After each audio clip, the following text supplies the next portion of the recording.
Hey, Napey friend, welcome back to our Napey little club. You're home now, and we saved your spot. Tonight we embark on a gentle, meandering journey through a day unlike any you've experienced, yet perhaps oddly familiar in its quiet rhythms.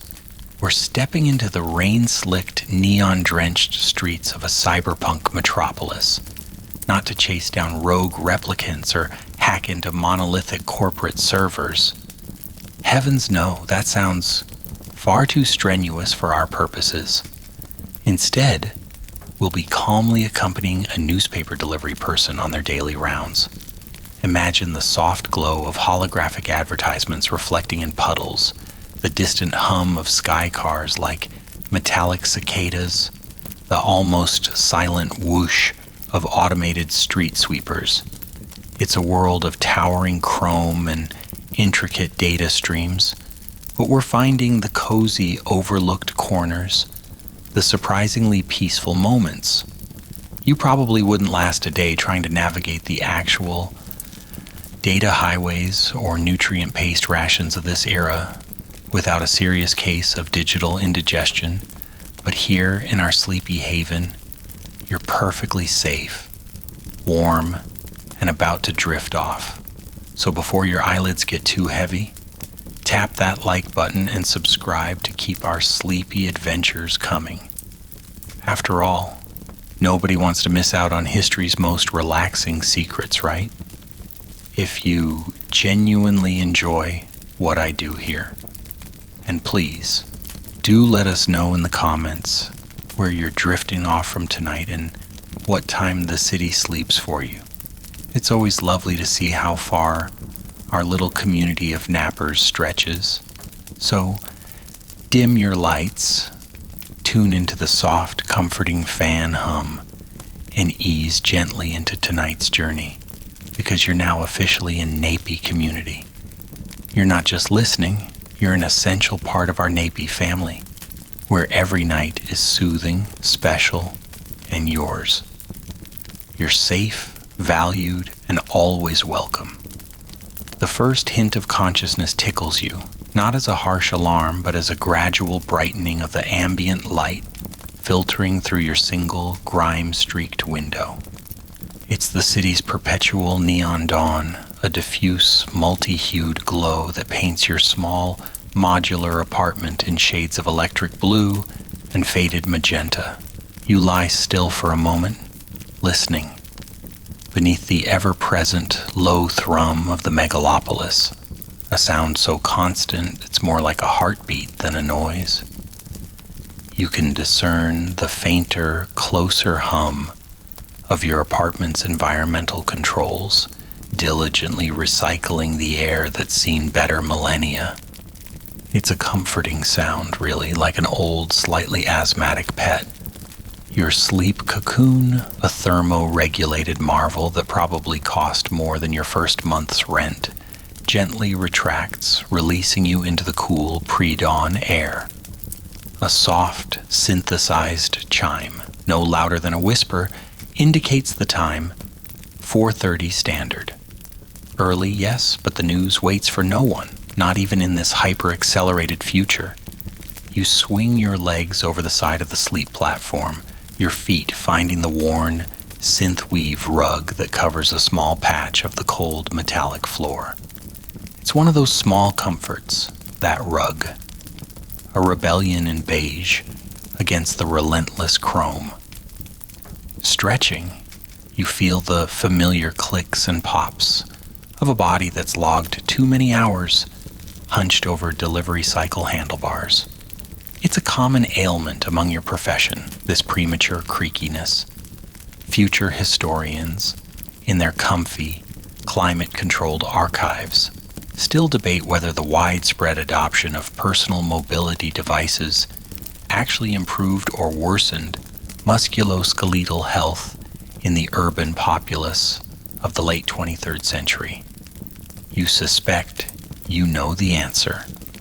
Your apartment, officially designated Habitation Unit 734-Delta, isn't much larger than a generously sized walk-in closet from one of those ancient, pre-syndicate suburban dwellings you've seen in flickering historical archives.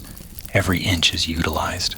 The wall opposite your sleep platform is a shimmering, opaque surface that, with a soft vocal command, unit morning display, flickers to life, showing a serene, if slightly pixelated image of a cascading waterfall. It's a standard calming vista, though you sometimes wonder if anyone has ever actually seen a real waterfall that clean. Probably not in this city. You shuffle towards the small alcove that serves as your nutritional station.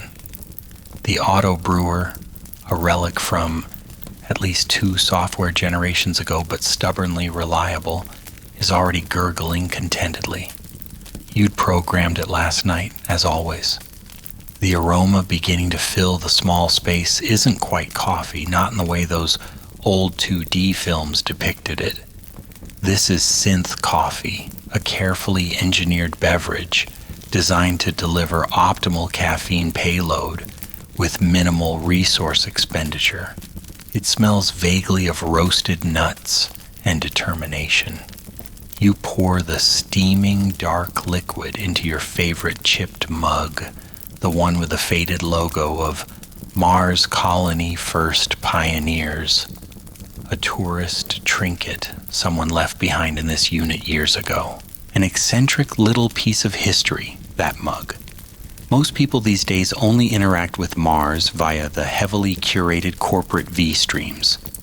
Sipping the hot, slightly bitter synth coffee, you gaze out of your window. Or rather, at it. The view it offers is mostly of the towering, perpetually damp wall of the adjacent megablock. Its surface a chaotic tapestry of flickering advertisements, dripping pipes, and the occasional rogue drone clinging precariously to a ventilation shaft. It's said that the Great Urban Condensation Event of 2242, when atmospheric humidity levels became permanently saturated within city cores due to unchecked industrial emissions, is what gives our city its signature perma-drizzle aesthetic. A widely recognized fact, that one taught to school children via interactive hollows, though you sometimes think they downplay the smell. The window itself is more of a screen capable of displaying weather updates, news alerts, or if you were so inclined and had the credits, a simulated view of a Tuscan vineyard. You keep it on transparency mode. The reality, however gritty, is familiar. You watch as a cleaning bot, looking like an oversized multi-legged beetle, diligently scrubs a patch of bioluminescent graffiti from the opposite wall. Its movements are precise, unhurried. There's a certain peace in observing these automated servitors going about their tasks, a silent ballet of a city maintaining itself. You take another sip. The day hasn't truly begun, not yet. These few moments, with the city still mostly asleep and the synth coffee warming your hands, are yours alone. A quiet interlude before you step out to deliver the relentless, ever-flowing stream of information to the waking masses. It's a strange job, being a conduit for so much noise, yet finding your own quiet within it. You wonder if the couriers of old, the ones on horseback mentioned in those quaint historical romances, ever felt this peculiar blend of connection and detachment? Probably not while dodging actual arrows, you muse with a slight smile. Their equivalent of a rogue drone was likely much more pointy. Your synth coffee, still pleasantly warm in that old Mars Colony First Pioneers, mug you're so fond of now has a companion. You turn from the window, the city's muted neon glow still clinging to your thoughts, and approach the nutritional station again. It's time for what laughingly passes as breakfast in this era of optimized sustenance. The dispenser hums, a sound slightly higher pitched than the coffee brewer, and extrudes a perfectly measured beige spiral of nutrient paste onto a small waiting tray. It looks remarkably like something you might use to seal cracks in a wall, but thankfully it tastes marginally better. Or so you've convinced yourself over the years. Beside the paste dispenser sits your holographic toast projector, a sleek, obsidian black device no bigger than your palm. This little gadget is a minor marvel of consumer technology, a relatively recent innovation that swept the market after the Great Starch Riots of '58, when real bread became a luxury item almost overnight. That event, the sudden collapse of grain supplies due to a persistent agricultural blight, is a cornerstone of modern history lectures. Every school child knows how the syndicates stepped in with synthesized alternatives. You place the tray under the projector, and with a soft whir and a flicker of blue light, the image of a perfectly golden brown slice of toast, complete with grill marks, shimmers into existence around the nutrient paste. It doesn't add crunch or warmth or even substance, but the visual cue, the comforting idea of toast, is surprisingly effective. Psychologists and food historians still engage in lengthy debates about whether these sensory illusions genuinely aid digestion or merely highlight the deficiencies of the modern diet. You just find it makes the beige paste a little less beige. You carry your holographic toast and the remainder of your synth coffee to the small fold-down table that's currently displaying that serene waterfall from earlier, with a quiet command: unit, morning feed, light scroll. The waterfall dissolves, replaced by a gently scrolling cascade of yesterday's news headlines and curated social feeds. It's ironic, isn't it? Your job is to deliver the latest information, the freshly pressed data, yet your own consumption is always a day behind, a deliberate choice to maintain a small buffer of calm before you plunge into the torrent. It's like being a rain slicker salesman who never actually uses his own product until it's slightly out of season. The headlines drift by, a familiar mix of corporate pronouncements, minor celebrity scandals from the orbital resorts, and dire warnings about off-world conflicts that feel a million miles away from your delivery route. Cygnus Corp announces record profits amidst asteroid mining boom. Pop synth idol Glitch denies involvement in anti-grav scooter incident. Ongoing tensions in the Kepler 186F system. Diplomats urge calm. It's all very grand and distant. You find your attention snagged more by the local feeds, minor disputes over repurposed utility conduits, announcements for new synth music collectives playing in forgotten undercity basements, and the ever-present, often bizarre, public service announcements. Today's gem seems to be a reminder about the proper disposal of personal bioluminescent pets, complete with a surprisingly jaunty tune. That's an eccentric little niche of urban life. These genetically engineered glowing creatures became a fad a few years back, and now the city's dealing with the aftermath of impulse purchases. You remember reading an obscure monograph once by a forgotten urban sociologist from the last century, predicting that disposable pets would be the true hallmark of a disconnected society. Perhaps they were onto something. You idly tap a headline about a new public art installation in Sector Gamma, a series of wind-sensitive light sculptures which, knowing Sector Gamma's notoriously gusty weather patterns, probably means they'll last a week before becoming an insurance claim. It's a bit like that fad for solar-powered raincoats a few years back. A great idea on paper, not so much in the perma-drizzle. You take a bite of your holographic toast, the nutrient paste within cool and bland against your tongue. The illusion flickers slightly as your hand passes through it. It's almost charmingly imperfect, this technology. Your gaze drifts to a small, recurring advertisement in the corner of your feed. An offer for discounted memory laning sessions. Relive your happiest moments. Safe, secure, synaptic enhancement. It's a common enough service, but one you've always found faintly unsettling. The idea of curated joy, of replaying memories like old holovids feels, well, like cheating life's natural entropy. Plus, you've heard whispers about the less reputable clinics and the memory bleed that can sometimes occur. No, thank you.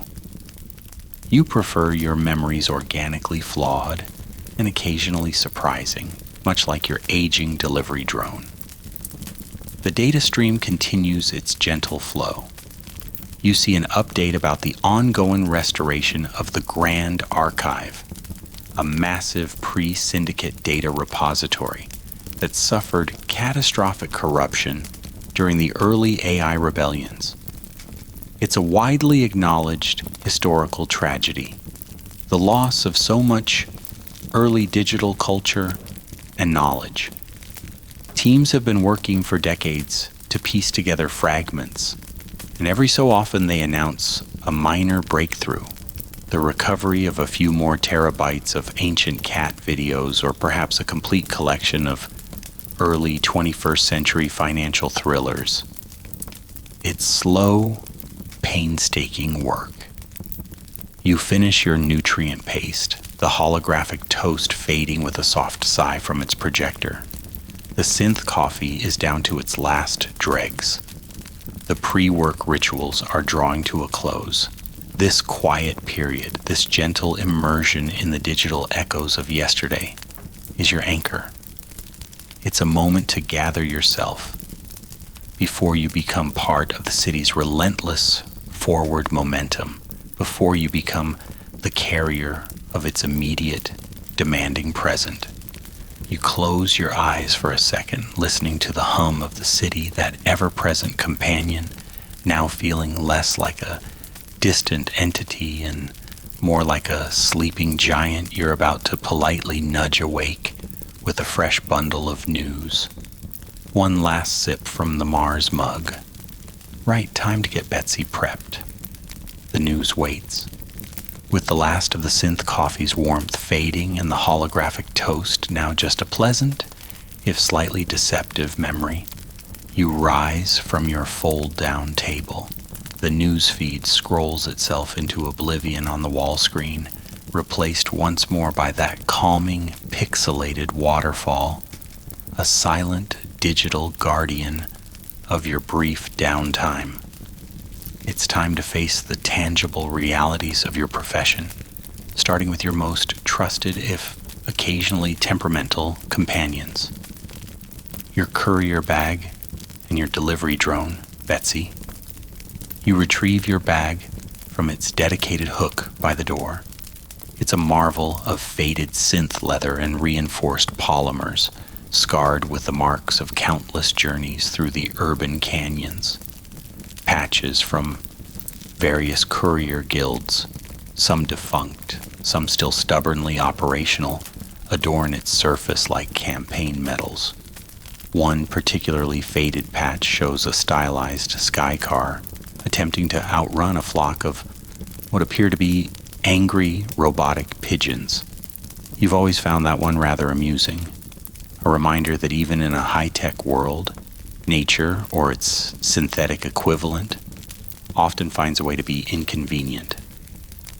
The bag sighs open with the familiar rasp of a heavy-duty magnetic clasp, revealing an interior lined with shock-absorbent padding, and configurable compartments.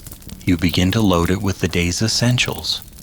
Your data slate for route updates and confirmations, a backup battery core, because you learned that lesson the hard way during the Sector Gamma blackout of '68, a small, surprisingly low-tech multi-tool, and a waterproof pouch containing a couple of extra-strength nutrient bars. One can never be too prepared for a prolonged traffic gridlock or an unexpected rerouting through the less gastronomically endowed sectors. Then you turn your attention to Betsy. She's perched on her charging pad in the corner, her multiple optical sensors currently dimmed, giving her a sleepy, almost contemplative look. Betsy is an RX 700 City Mule model, a design that's at least a decade old, which in drone years makes her practically a historical artifact. Newer models are sleeker, faster, equipped with AI navigation systems that practically drive themselves. But you trust Betsy. Her older, less sophisticated programming means she's less prone to the kind of city-wide network glitches that can ground entire fleets of the newer, smarter drones. It's a widely recognized fact among veteran couriers that the over-reliance on integrated networks, Orion protocols, while efficient, created a single point of failure that many still view with suspicion. You prefer Betsy's sturdy, independent operation, even if it means she needs a bit more personal attention. Your pre-flight check is a ritual, a series of steps that are more analog than most people in this hyper-digital age would deem necessary. You start by physically wiping down her optical sensors with a soft, anti-static cloth. You run your hands along her chassis, checking for any loose panels or hairline cracks. Souvenirs from previous encounters with low-flying reclamni drone advertising drones, or particularly aggressive gusts of wind in the Narrows. You even, and this is something you'd never admit to your more tech-savvy colleagues, gently tap each of her small maneuvering thrusters, listening for the right resonant thrum. It's not in any manual, this tap test, but you swear you can tell if one is about to act up by the subtle change in its acoustic signature. Some might call it superstition. You call it experience. The true analog part of the check involves her primary payload clamp. Instead of just relying on the green light on your data slate, you manually attach a weighted test package, feeling the clamp engage with a satisfying solid thunk. You give it a firm tug. Solid. Old-fashioned, perhaps, but Betsy has never dropped a package. Well, almost never. There was that one incident involving a rogue cleaning bot with an overzealous magnetic grapple, but you don't blame Betsy for that. That bot was clearly having a bad day. Urban anthropologists and tech ethicists still debate the nuances of assigning blame when autonomous systems conflict. It's a favorite topic for late-night ethics forums. You just know you had to spend an hour fishing a very important legal document out of a recycling chute. You power her on. Betsy's optical sensors flicker to life, glowing with a soft, steady blue. Her internal gyroscopes whir, a sound like a contented cat starting to purr. On your data slate, her diagnostics stream in. Battery core at 98%. She never quite holds a full 100% anymore. Bless her aging cells. Navigational array locked onto the city's public beacon system. Motor functions nominal. You run through a quick series of hover and rotation tests within the confines of your small apartment. Her movements surprisingly graceful for a machine of her vintage. She dips and sways to your commands, her small thrusters emitting soft puffs of ionized air that stir the dust motes, dancing in the neon light. It's a quiet, practiced dance between human and machine. One of the more eccentric pre-flight rituals you perform, something of a forgotten tradition among the older couriers, is to affix a tiny, almost microscopic, good luck charm to Betsy's undercarriage.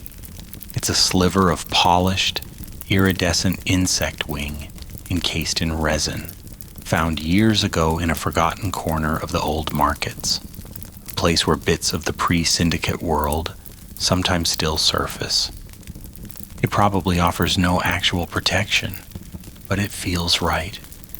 Like remembering the way people used to put little metal figures on the dashboards of their ground cars, as seen in those charmingly clunky historical documentaries about the 20th century.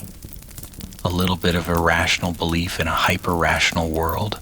Finally, you sling the weathered courier bag over your shoulder. Its familiar weight is comforting. You give Betsy one last pat on her chassis. "Ready for the urban canyons, old girl?" you murmur.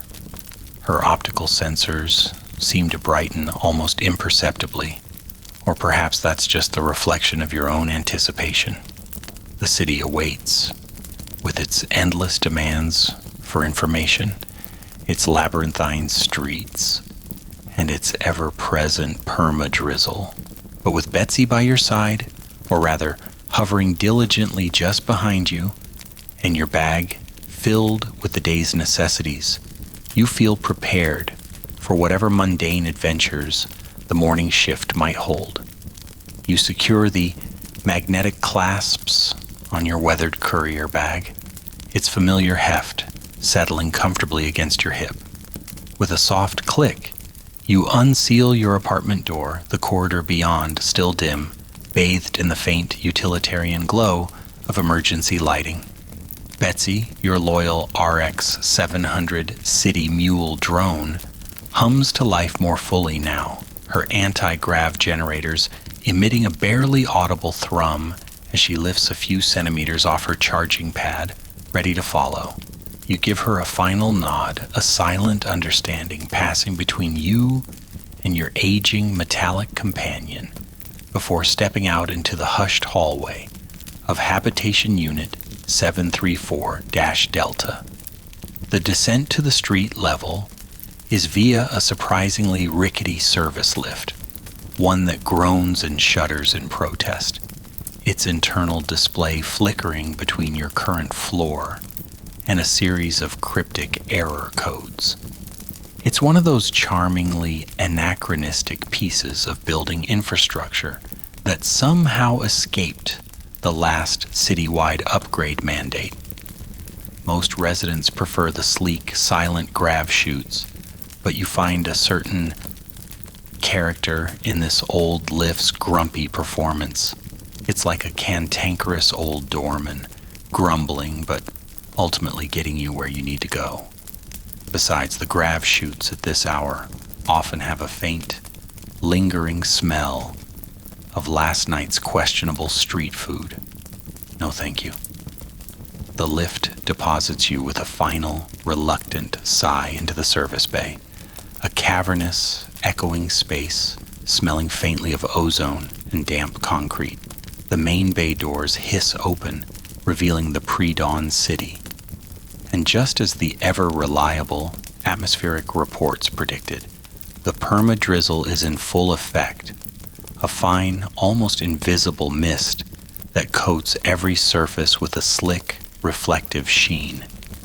You pull up the hood of your all-weather jacket, the material a dull, practical gray that absorbs, rather than reflects, the city's relentless neon. Betsy hovers patiently behind you, her chassis already glistening with tiny droplets. The first leg of your route always takes you through a labyrinth of narrow service alleys and access corridors, a network largely unseen and unused by the general populace. It's quieter here, a world away from the grand, multi-leveled skyways that will soon teem with automated vehicles and bustling commuters. The only sounds are the drip, drip, drip of condensation from overhead pipes, the soft whir of Betsy's rotors, and the gentle splash your boots make in the shallow puddles. The walls on either side are a chaotic collage of faded posters for long-forgotten synth bands, peeling layers of smart paint advertisements, and the ubiquitous, often indecipherable tags of graffiti artists. You sometimes spot a particularly intricate piece of data glyph graffiti, an eccentric and almost lost art form where artists embed hidden messages or images only visible through specific augmented reality filters. Urban semioticians and digital archaeologists still debate the true meaning and origins of some of the older, more complex glyphs found in the city's deeper strata. Overhead, the colossal forms of the megatowers loom, their highest levels lost in the low-hanging clouds and drizzle.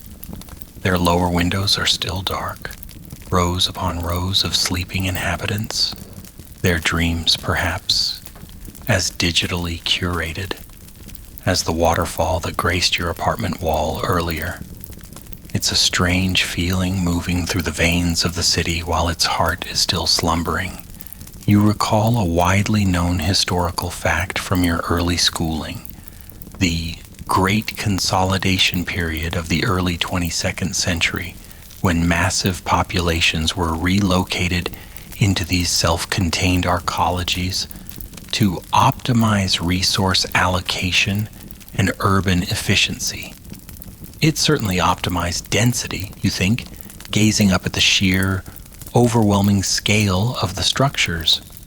Living in your compact habitation unit suddenly doesn't seem so cramped when compared to the thought of being one of countless millions stacked one atop the other in these silent behemoths. Betsy diligently follows a few paces behind, her blue optical sensors cutting a gentle path through the gloom.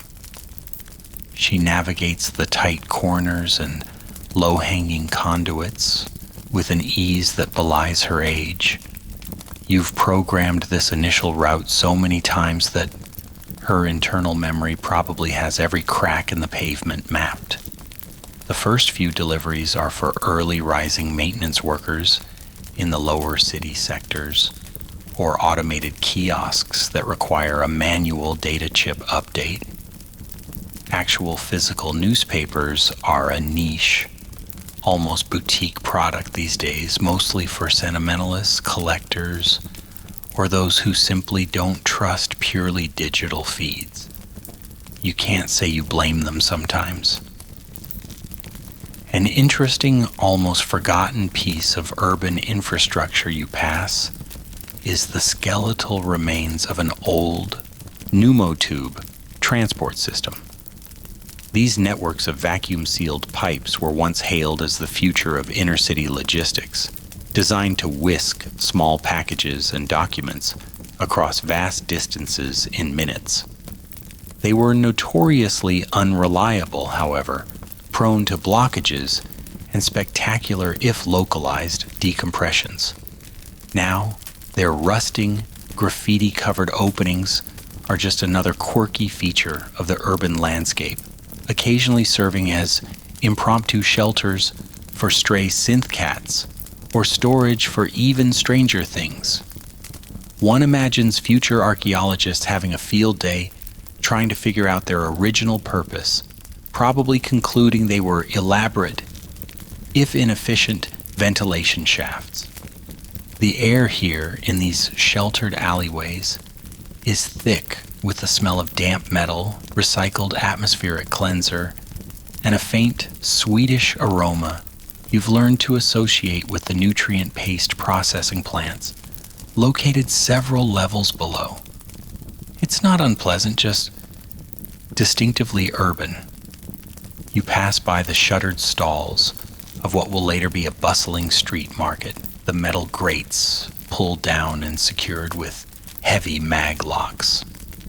In a few hours, this quiet, almost ghostly passage will be a riot of sound, smell, and holographic advertisements. But for now, it's yours. A silent, rain-slicked stage for your solitary morning performance. The synth coffee's initial jolt is beginning to wear off, but the steady rhythm of walking, the cool mist on your face, and the quiet companionship of Betsy keep you focused, alert, and oddly peaceful. This, you think, is the city in its most honest state, stripped of its daytime frenzy, its artificial vivacity, revealing the stark, beautiful bones beneath. As you continue your solitary journey through the still sleeping city, the rain-slicked alleyways begin to widen slightly, hinting at the approach of a more frequented thoroughfare. The neon signs here are a bit brighter, their reflections dancing with a little more vigor in the puddles underfoot. Betsy hums contentedly behind you, her sensors easily navigating the slightly more complex terrain. The aroma of damp metal and recycled air persists, but now it's occasionally punctuated by the faint, almost spicy scent of synthetic incense wafting from a still darkened doorway, likely a small automated shrine or a 24-hour meditation pod. Rounding a corner where a faded holographic advertisement for Soylent Greenies, the snack that's people-powered, just kidding, mostly, flickers erratically, you encounter one of the city's unsung, multi-armed heroes, a sanitation bot. This isn't one of the large, brutish street sweeper models that patrol the main skyways. This is a smaller, more specialized unit, a Series 7 graffiti guzzler, known for its meticulous, almost artistic, approach to cleanliness. It's diligently working on the corrugated metal shutter of what will later be Uncle Hero's atomic noodle bar. You recall seeing some fresh, rather garish, spray-painted tags on this very shutter just yesterday afternoon. A neon pink monstrosity depicting what looked like a surprised-looking space squid. Now there's barely a trace. The bot, roughly cylindrical and about waist-high, glides on silent magnetic repulsors. Its several articulated arms, each tipped with a different cleaning implement, a fine spray nozzle, a rotary buffer, a delicate scraper, and a surprisingly gentle suction cup, move with a mesmerizing, coordinated grace. One arm applies a faint mist of eco-friendly solvent, another gently scrubs, a third buffs the surface to a dull sheen, while the fourth seems to be performing a constant quality control scan with a tiny blue laser. It's quite the performance, really. A silent symphony of sanitation. You pause for a moment, leaning against the opposite wall, just to watch it work. It's more entertaining than half the shows on the public V streams, that's for sure. It's a widely known historical fact that the implementation of the ubiquitous cleanliness protocols in the mid-22nd century, following the rather smelly Great Stink pandemic, led to the proliferation of these specialized sanitation units across all major urban centers. The public outcry over hygiene standards back then was apparently quite something, leading to a massive investment in automated civic maintenance. You have to admit, despite the occasional overzealous cleaning bot, like the one that tried to detail your boots last spring, they generally do a remarkable job keeping the city from succumbing to its own grime, better than that grumbling service lift in your building, which seems to actively cultivate dust bunnies. The graffiti guzzler seems to sense your presence, or perhaps Betsy's faint electronic aura. One of its optical sensors, a large, round lens that gives it a vaguely cyclopean look, swivels in your direction. It pauses its meticulous work on the last remnants of the space squid, its cleaning arms freezing midair. For a moment, there's a silent standoff. You, the deliverer of transient information. It, the eraser of unwanted expressions. It's a bit like two nocturnal animals unexpectedly crossing paths. Then, in a gesture that's either programmed courtesy or a charmingly emergent behavior, the bot emits a soft, two-tone chime. Do-re, and the optical sensor performs a tiny, almost imperceptible dip. It's the closest thing to a nod you'll ever get from a Series 7. You find yourself offering a slight, awkward inclination of your own head in return. A silent, digital acknowledgement passes between organic and synthetic, a fleeting moment of shared, pre-dawn existence. The interaction makes you wonder about the ongoing academic debates concerning AI sentience and social robotics.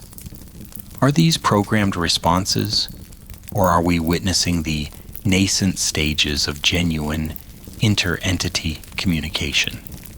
Some scholars argue vehemently for the latter, pointing to complex emergent behaviors in networked bot collectives.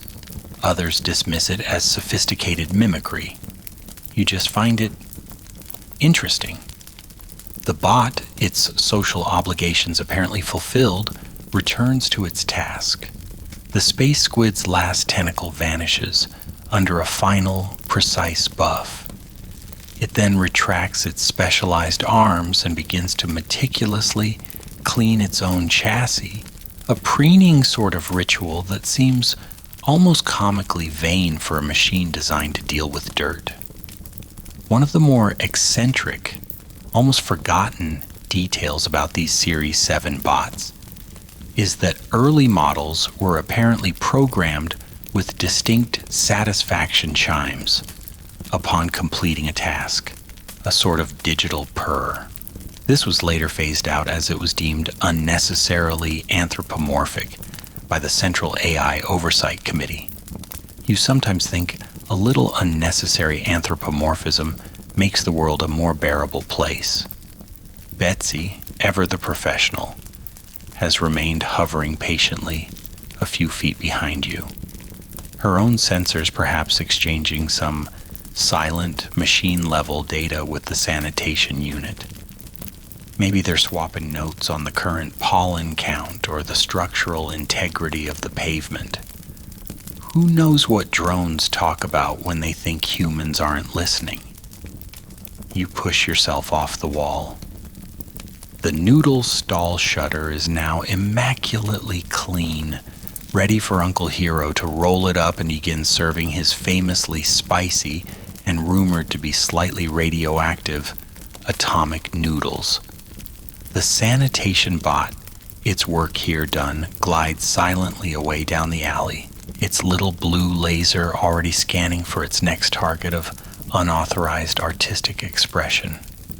You watch it go, a small smile playing on your lips. It's these little encounters, these quiet, almost surreal moments that make the early morning shift so unique. The city isn't just a collection of towering buildings and data streams. It's a stage for these small, unfolding dramas, even if the actors are sometimes made of plasteel and powered by fusion cells. Right, time to get these first few data chips delivered. The maintenance workers in Sector Beta won't wait forever for their morning news digest. Leaving the gleamingly clean noodle stall shutter and the memory of your silent exchange with the graffiti guzzler behind, you and Betsy proceed deeper into the city's older strata. The alleyways here gradually morph, the smooth, prefabricated plasteel surfaces giving way to rougher, more varied textures, crumbling synth brick, exposed conduit bundles that look like metallic intestines, and patches of surprisingly resilient, moss-like bioremediation growth. You're entering what's colloquially known as Old Town, a district that managed to escape the relentless cycle of demolition and redevelopment that characterizes most of the megalopolis. The perma-drizzle seems to fall a little heavier here, or perhaps it's just that the narrower streets and taller, more haphazardly stacked buildings channel it more effectively, creating a constant curtain of mist. Betsy, ever adaptable, adjusts her flight path slightly, her rotors whirring with a marginally higher pitch to compensate for the denser atmosphere. You find yourself pulling your hood a little further forward. Old Town has a distinct aroma too, a complex bouquet of damp earth, a rarity in this city. Ozone from crackling, poorly shielded power lines, and a faint, almost sweet scent of decaying organic data chips. It's not unpleasant, just ancient. The architecture is a fascinating jumble of styles from bygone eras. You see buildings with ornate neo-Gothic synth stone facades, sandwiched between stark utilitarian structures from the brutalist revival period of the early 22nd century.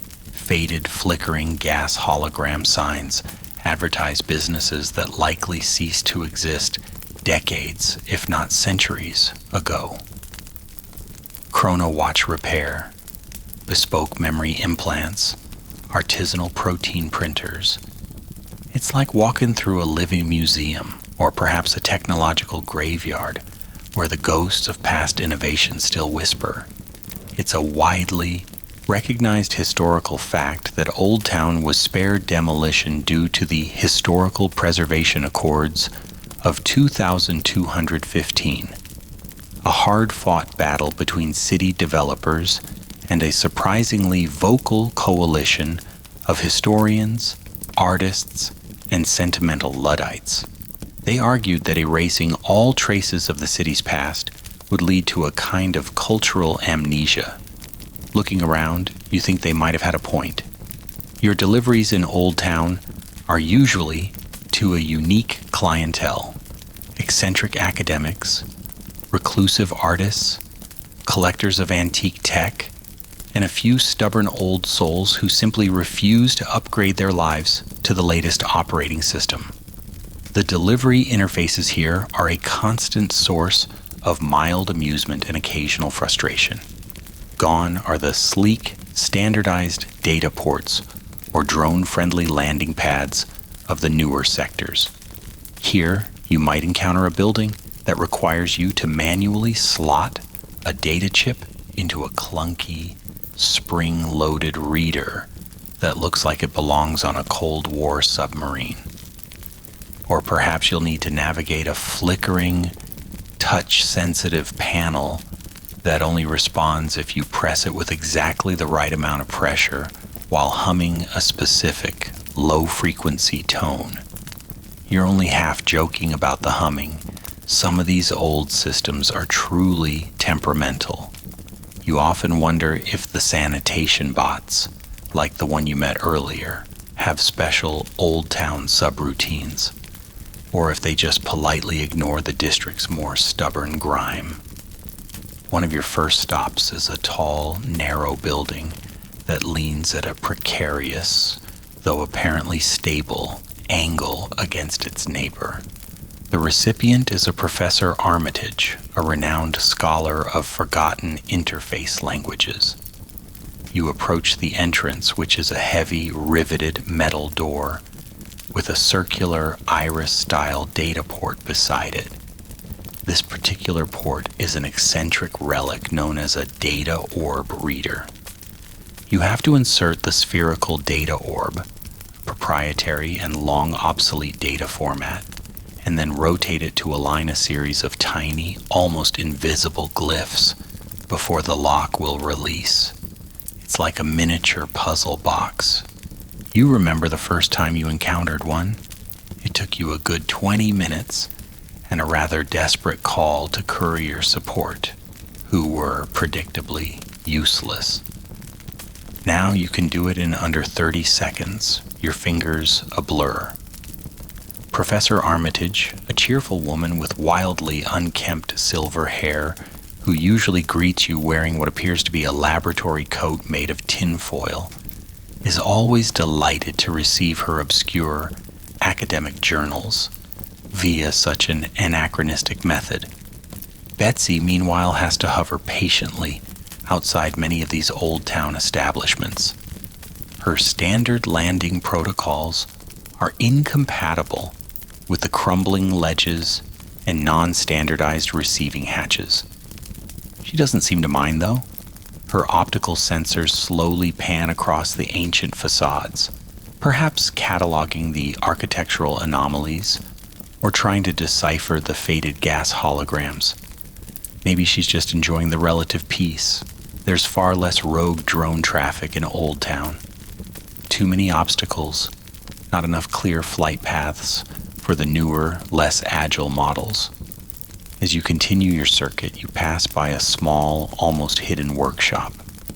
Above its door, a barely legible sign, its light tubes mostly burnt out, reads, Cogsworth's Chronometers and Mechanical Marvels. This is one of Old Town's truly forgotten curiosities. Rumor has it that old Cogsworth, or his descendant, still practices the ancient art of purely mechanical clockmaking, eschewing all digital components. Some even whisper he can repair or create automatons powered by springs and gears. Historians and sociologists who study subcultures in technologically advanced societies often debate whether such deliberate anachronism is a form of protest, a genuine artistic pursuit, or simply a charming eccentricity. You've never seen anyone enter or leave, but sometimes, if the wind is right, you think you can hear the faintest ticking and whirring from within. It's this layering of history, this tangible sense of past technologies still clinging to existence that makes Old Town so captivating. It's a sharp contrast to the disposable, ever-upgrading culture of the rest of the city. Here, things are repaired, patched, coaxed back to life. It's a slower, more deliberate pace.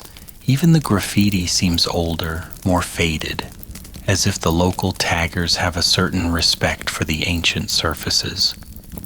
You make your deliveries, each one a small interaction with a fragment of the past, a brief connection to a different way of living and interfacing with the world. The weight in your courier bag lessens, replaced by a growing sense of the city's deep, complex history. It's not just a place of gleaming towers and relentless progress. It's also a repository of forgotten stories, outdated dreams, and the quiet, stubborn resilience of the old ways. Leaving the charmingly archaic interfaces of Old Town behind, you and Betsy emerge into a slightly more modern, though no less cluttered, section of the lower city. The buildings here are a mix of mid-23rd century brutalist blocks and newer, flimsier structures made from recycled composites, their surfaces often scarred by acid rain and patched with mismatched panels. The perma-drizzle continues its soft, persistent patter, a constant companion to your morning rounds. You've just completed a drop-off at a dimly lit server farm, the air inside thick with the hum of cooling fans and the scent of hot electronics. And now you're navigating a series of interconnected service gantries that crisscross between buildings. Betsy, as always, hovers dutifully a few meters behind you, her blue optical sensors scanning the path ahead. She's been performing flawlessly even through the more challenging parts of Old Town, where, as you suspected, some of those ancient data ports probably gave her digital indigestion. Suddenly you hear it, a subtle change in the usually steady thrum of her rotors, followed by a faint, high-pitched whine. It's a sound you've learned to recognize, Betsy's version of a polite but concerned cough. You stop and turn. Your loyal drone is hovering, but she's tilted at an odd angle, one of her small maneuvering thrusters sputtering erratically. Her main guidance antenna, a slender rod that extends from the top of her chassis, appears to be caught on something. You follow its line and spot the culprit, a tangled mess of discarded fiber optic cables dangling like metallic ivy from the edge of a low, flat rooftop just above a narrow alleyway you are about to enter. It's a common enough urban hazard, these legacy cables. After the great optic overhaul of 47, when most of the city's data infrastructure was upgraded to quantum entanglement networks, vast swathes of the old fiber optic system were simply abandoned in place. A widely known fact and a constant headache for aerial navigation systems, especially older ones like Betsy's that lack the sophisticated LiDAR of newer models. "Oh, Betsy," you murmur, a note of gentle exasperation in your voice, exploring your artistic side again. "Entanglement, sculpture, wasn't on the manifest today," she responds with another slightly more insistent whine. Her optical sensors blink rapidly, a sign of mild electronic distress. No real danger, but she's definitely stuck. Accessing the low rooftop isn't difficult. A rusty but serviceable maintenance ladder is bolted to the adjacent wall, likely forgotten by city crews decades ago. You check its stability with a firm tug. It groans but holds. Slinging your courier bag more securely, you begin the climb, the rungs cold and slick beneath your gloves.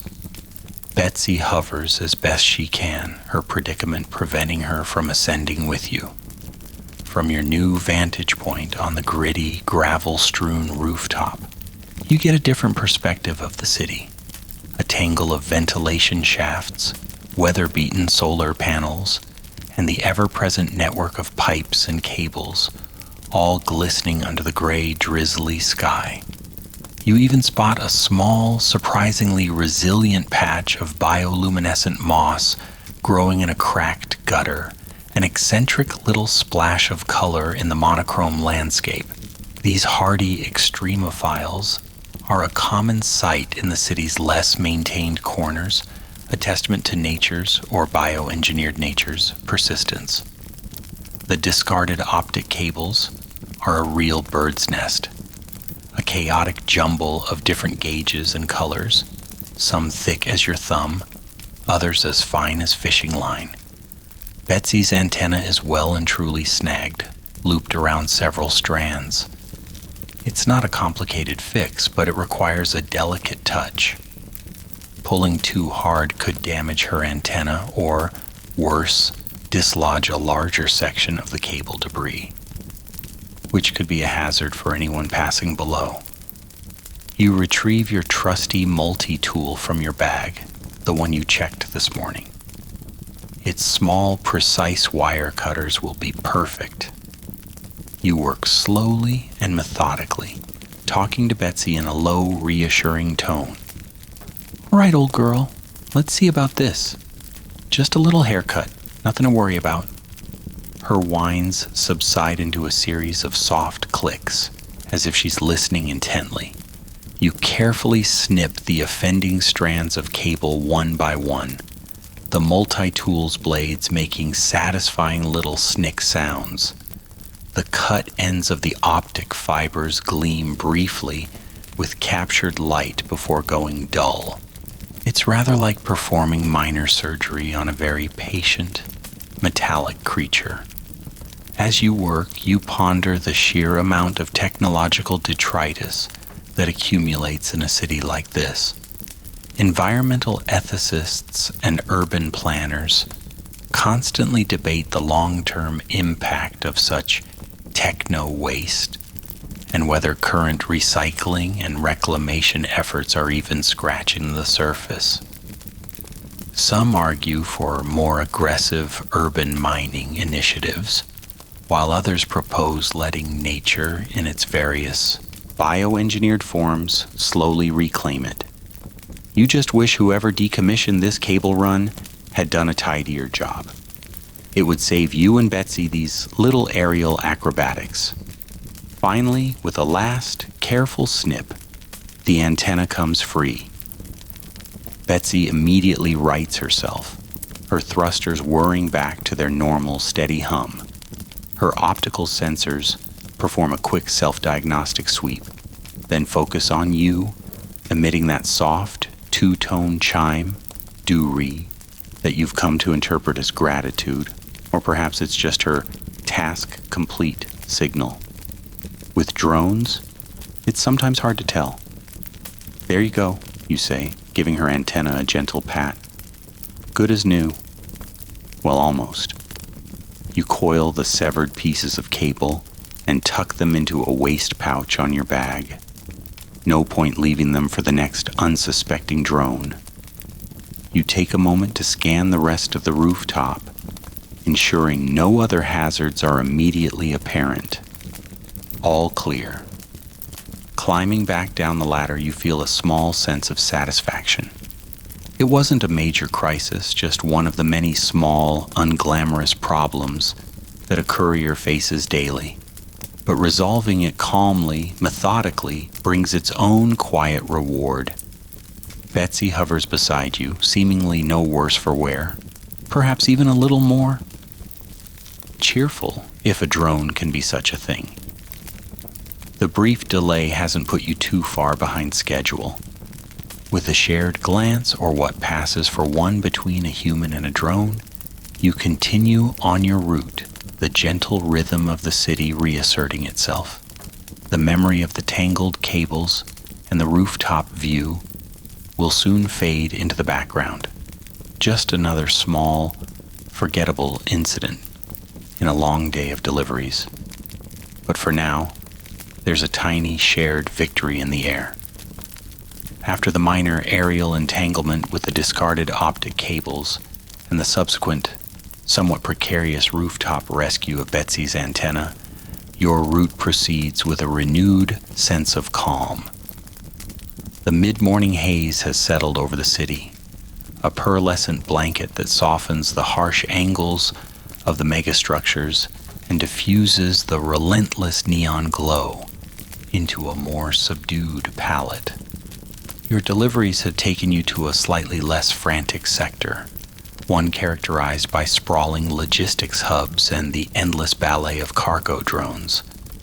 It's here, amidst the rhythmic clang of automated loading arms and the distant roar of trans-urban freight haulers, that you decide it's time for a brief, well-deserved break. You spot a familiar sight, a small, brightly colored synth noodle stall, tucked into an alcove beneath a massive rust-streaked gantry. It's run by an old, remarkably cheerful woman named Mama Zola, who, against all odds and corporate food regulations, still insists on preparing her synth noodles with a personal touch, which usually means an extra sprinkle of what she calls flavor crystals. You're not entirely sure what's in those crystals, and frankly, you've always been a little afraid to ask. But her noodles are a welcome change from the utterly bland, nutrient paste you had for breakfast. Even lukewarm, as they often are by the time you find a quiet spot to eat them, they feel like a minor luxury. Betsy settles onto a designated drone perch nearby, a small circular platform that emits a low-frequency hum, presumably to deter nesting cyber squirrels. You approach Mama Zola's stall, the aroma of vaguely savory steam and those mysterious flavor crystals already tickling your nostrils. "The usual, dear?" she asks, her voice raspy but warm, her eyes crinkling at the corners beneath a pair of ancient multi-lensed goggles she probably uses to inspect her volatile ingredients. You nod, and she expertly scoops a steaming portion of pale yellow synth noodles into a biodegradable self-heating cup.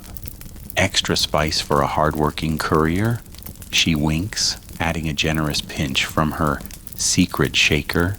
You pay with a quick tap of your wrist comm, the transaction completed with a cheerful, synthesized chime from her antiquated payment terminal. It's a widely known fact that while the global megacore push for fully integrated digital payment systems, these small independent street vendors often utilize older, more robust tech, less prone to the citywide network failures you were contemplating earlier back in the relative safety of your apartment with Betsy. With your lukewarm cup of spicy dragon breath, synth noodles secured, the name always makes you chuckle considering its generally mild demeanor, you find a relatively quiet spot on a discarded cargo container overlooking a vast expanse of sky traffic lanes. From this vantage point, the city's aerial circulatory system is laid out before you like a vast, intricate circuit board. Automated sky cars, ranging from sleek, single-occupant executive models to lumbering multi-decker public transport barges, glide along designated corridors with hypnotic precision. Higher still, long-haul cargo drones, some the size of small buildings, trace shimmering contrails against the hazy sky as they ferry goods between the city's various industrial zones and the orbital transfer stations. You watch, taking slow sips of your noodles. The flavor is unique, not unpleasant, just unlike anything found in nature, with a slightly metallic aftertaste offset by Mama Zola's enthusiastic spice. It's certainly more interesting than the flavorless efficiency of the nutrient paste you had this morning, served with that rather charmingly deceptive holographic toast. The patterns of the sky traffic are mesmerizing. There's an undeniable, almost balletic grace to their movements, all managed by the unseen hand of the Central Traffic Control AI. Decades ago, before the full implementation of the Harmonized Aerial Transit System, HATS, urban skyways were apparently a chaotic free-for-all, a constant source of collisions and airborne altercations. Now, it's a model of automated efficiency, though some sociologists and urban philosophers still debate the psychological impact of living under such a relentlessly controlled and monitored transit network, questioning if the loss of spontaneity outweighs the gains in safety.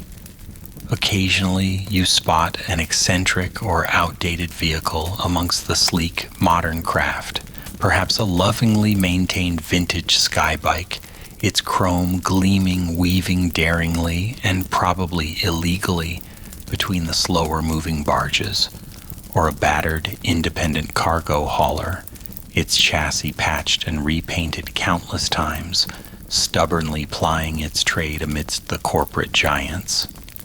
These are the aerial equivalents of Old Town's anachronistic charm, small pockets of individuality in a sea of regulated conformity.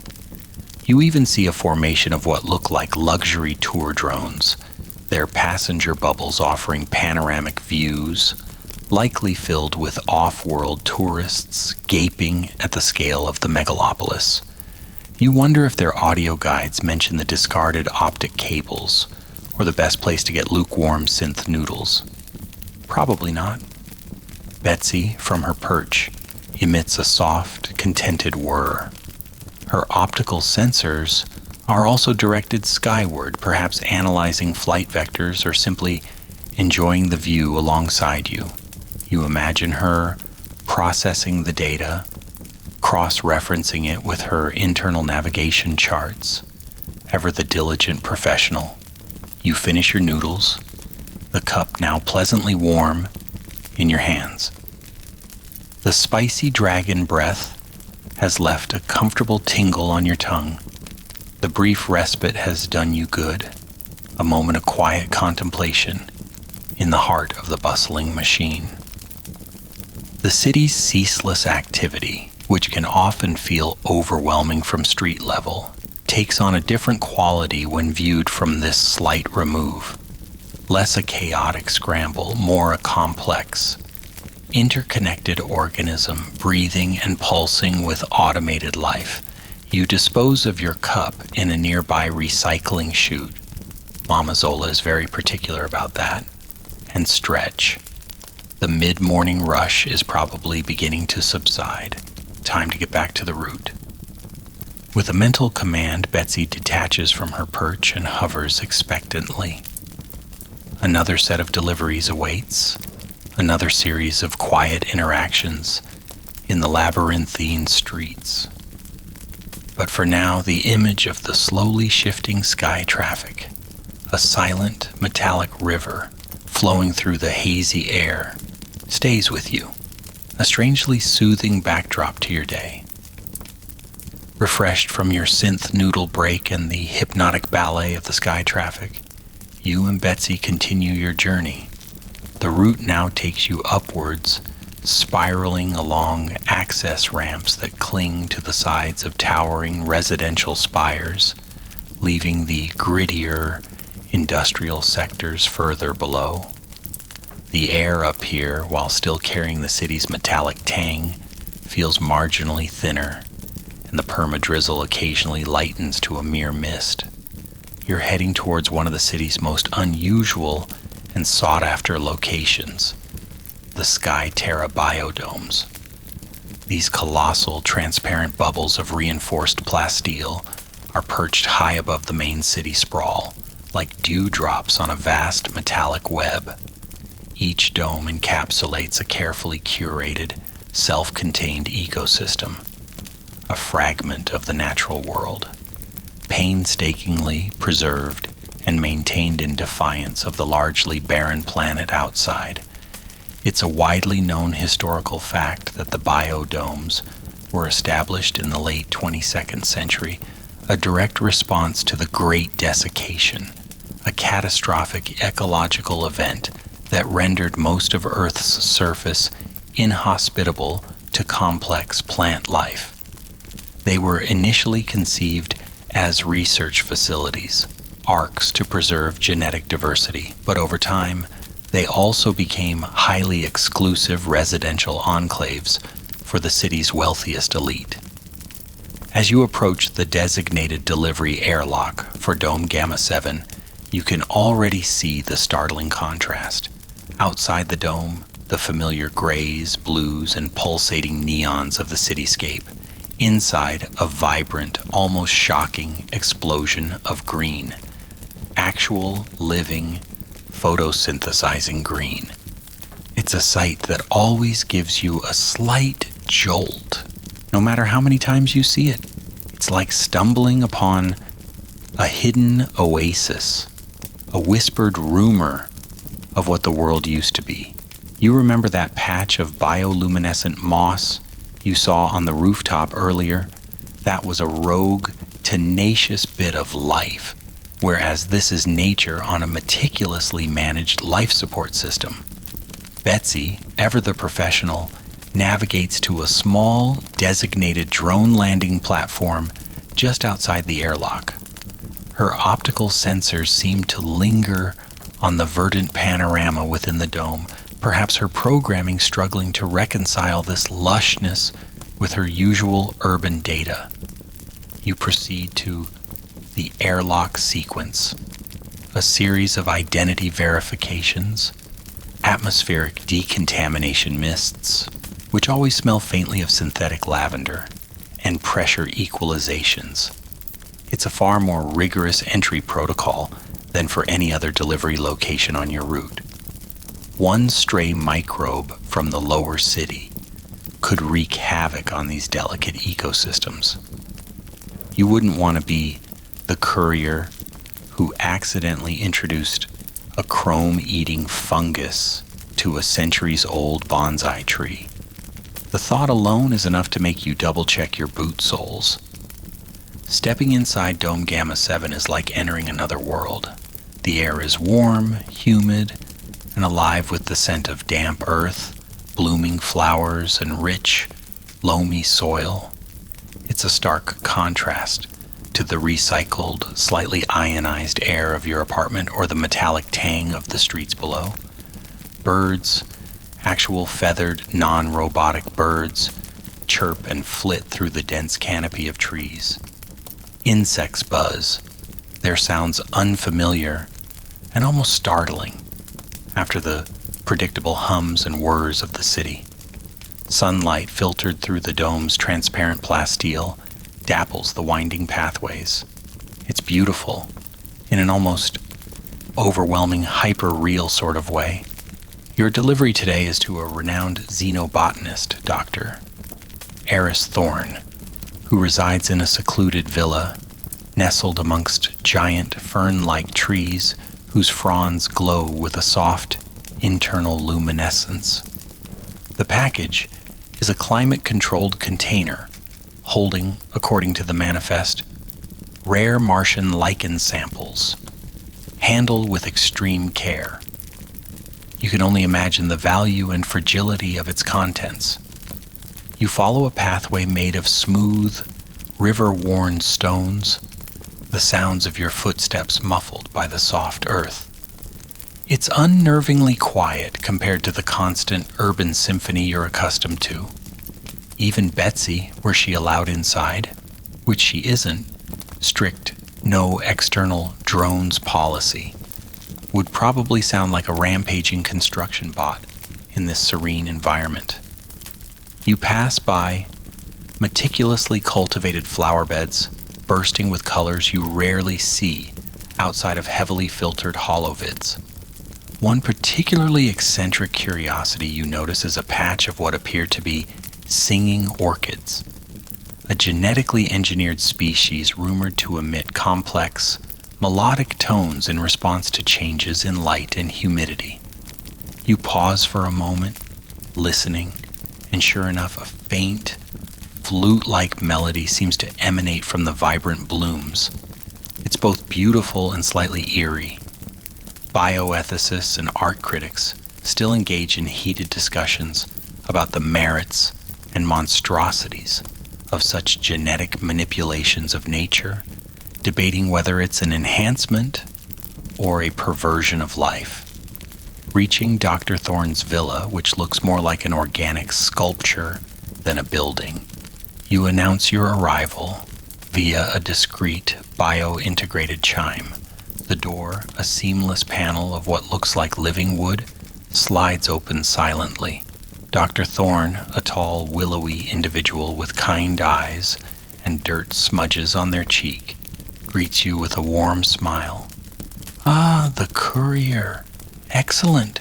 Right on schedule." They take the precious container with an almost reverent care. These Martian lichens are extraordinarily sensitive. Traveled a long way, these little fellows.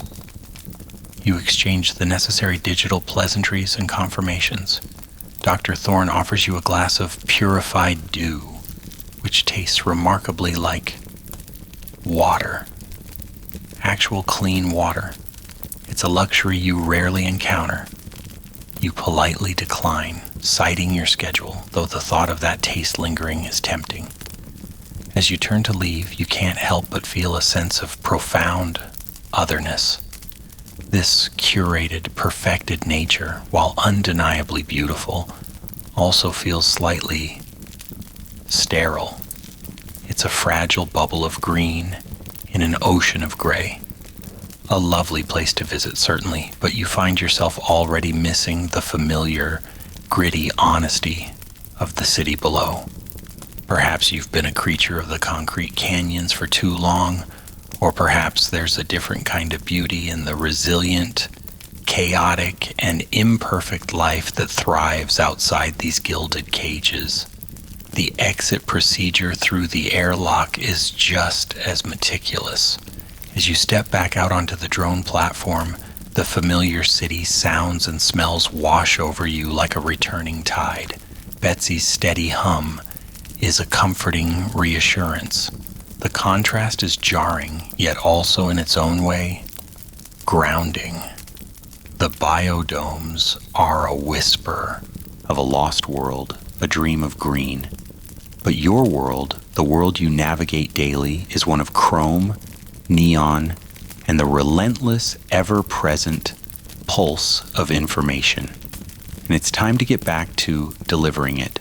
Leaving the almost surreal serenity of Biodome Gamma 7 and its whispers of curated green behind, you and Betsy descend back into the more familiar, grittier embrace of the city proper. The transition is always a little jarring. One moment you're breathing air thick with the scent of exotic blooms and damp earth. The next you're back in the metallic tang and recycled atmosphere of the mid-levels. Betsy, who had to wait patiently outside the dome like a well-behaved metallic dog, seems almost eager to resume her duties, her rotors humming with a steady, purposeful rhythm. Your next delivery takes you to a quieter, almost forgotten residential block in a sector known for its slightly dated but still respectable architecture. A place that time and the city's relentless upgrade cycles seems to have politely overlooked. Your destination is the apartment of one Mr. Silas Blackwood, a name that appears on your manifest with surprising regularity, always with the same instruction. Physical data chip delivery. Handle with discretion. Mr. Blackwood is a reclusive archivist, a collector of and dealer in what he terms pre-syndicate cultural ephemera. In a world awash with digital information and fleeting virtual trends, he dedicates his life to preserving the tangible remnants of earlier, less data-saturated eras. His requests are often for obscure items, and today is no exception.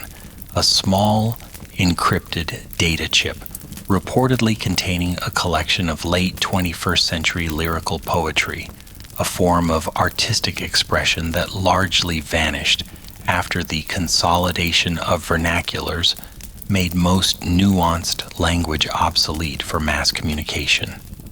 It's a widely acknowledged historical fact that the syndicates, in their push for global linguistic cohesion, actively discouraged regional dialects and complex literary forms, leading to what many cultural historians call the great simplification of artistic expression. Mr. Blackwood's apartment building is an old, imposing structure of dark synth stone, its windows heavily tinted and its entrance remarkably unassuming, almost hidden between a long, defunct, bespoke tailor shop and a shuttered artisanal air boutique. You still can't quite get your head around the concept of artisanal air, though you suppose it's no stranger than holographic toast. There's no gleaming data port here, no automated reception, just a heavy, ornately carved wooden door. Real wood, a shocking extravagance, with a small tarnished brass call button. You press it, and instead of a chime, you hear a faint, distant buzzing like a trapped insect. After a moment, the door unlatches with a soft, pneumatic hiss, revealing a dimly lit, narrow hallway. Betsy, of course, remains outside, her presence probably too modern for Mr. Blackwood's sensibilities. You step inside and the door whispers shut behind you, instantly muffling the sounds of the city to a distant, almost imperceptible murmur. The air here is cool, still, and carries the distinct, unmistakable scent of old paper, bound volumes, and something faintly like dried herbs. It's a stark contrast to the biodome's vibrant humidity or Old Town's dampness. This is the dry, reverent quiet of a forgotten library. You proceed down the short hallway, your footsteps echoing softly on the polished, dark floorboards towards a softly glowing archway. Beyond it lies Mr. Blackwood's main living space, and it's a sight that always makes you pause. The room is vast with a high ceiling, but every available inch of wall space from floor to ceiling is covered in shelves. And these shelves are groaning under the weight of actual physical books, data slates of forgotten vintages, reels of shimmering data film, and countless meticulously labeled archival boxes. It's a hoarder's paradise, if the hoarder in question had a PhD in obsolete media. Literary scholars and cultural sociologists often debate the motivations of such collectors in an age of near infinite digital storage. Is it a search for authenticity, a rebellion against immateriality, or a deeper psychological need for tangible connection to the past? Mr. Blackwood himself is usually found perched on a rolling library ladder or nestled in a worn synth velvet armchair that looks like it might have witnessed the rise and fall of several minor empires. Today, he's at a large cluttered desk made of the same dark wood as the door, peering through a triple-lensed magnifying apparatus at a fragile, yellowed manuscript. He's a small, bird-like man with wisps of white hair, spectacles perched precariously on his nose, and fingers stained with what looks like archival ink.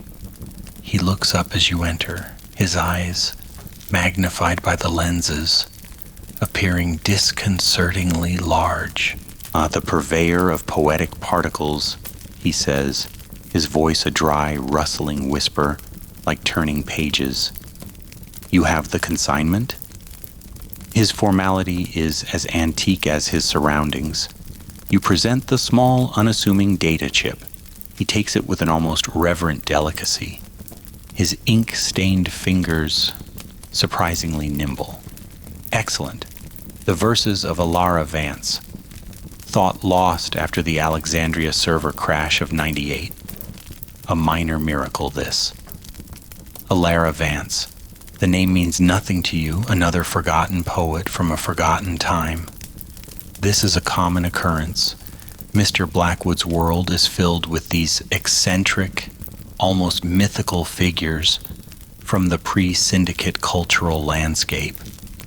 He once showed you a flexi-disc recording of a politician giving a 3-hour speech, which, in an age of 10-second sound bites, seemed like an act of almost heroic endurance. He slots the chip into an ancient, standalone reader that looks like it could interface with a steam engine. Lights flicker and a soft whirring emanates from the machine. He closes his eyes for a moment, a faint smile playing on his lips, as if he can already hear the lost verses. You stand patiently, taking in the quiet, almost sacred atmosphere of the room. It's a world away from the urgent demands of your usual deliveries. Here, time seems to slow, to curl in on itself. You wonder if Mr. Blackwood ever actually listens to or reads all of this material, or if the act of acquisition and preservation is the true goal. It's a bit like that reclusive archivist in Old Town, Professor Armitage, and her passion for forgotten interface languages, a dedication to the nearly lost. A remarkable find, Mr. Blackwood finally murmurs, opening his eyes. The cadence, the raw emotional strata, quite unlike the homogenized sentimentality of modern verse bots.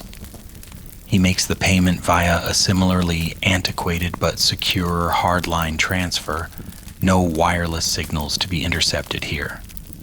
As you turn to leave, he gestures vaguely towards a teetering stack of what look like vinyl records.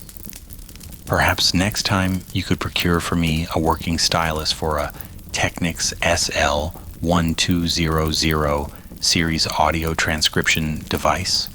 The last one disintegrated. You make a mental note. Finding parts for such ancient hardware is a challenge.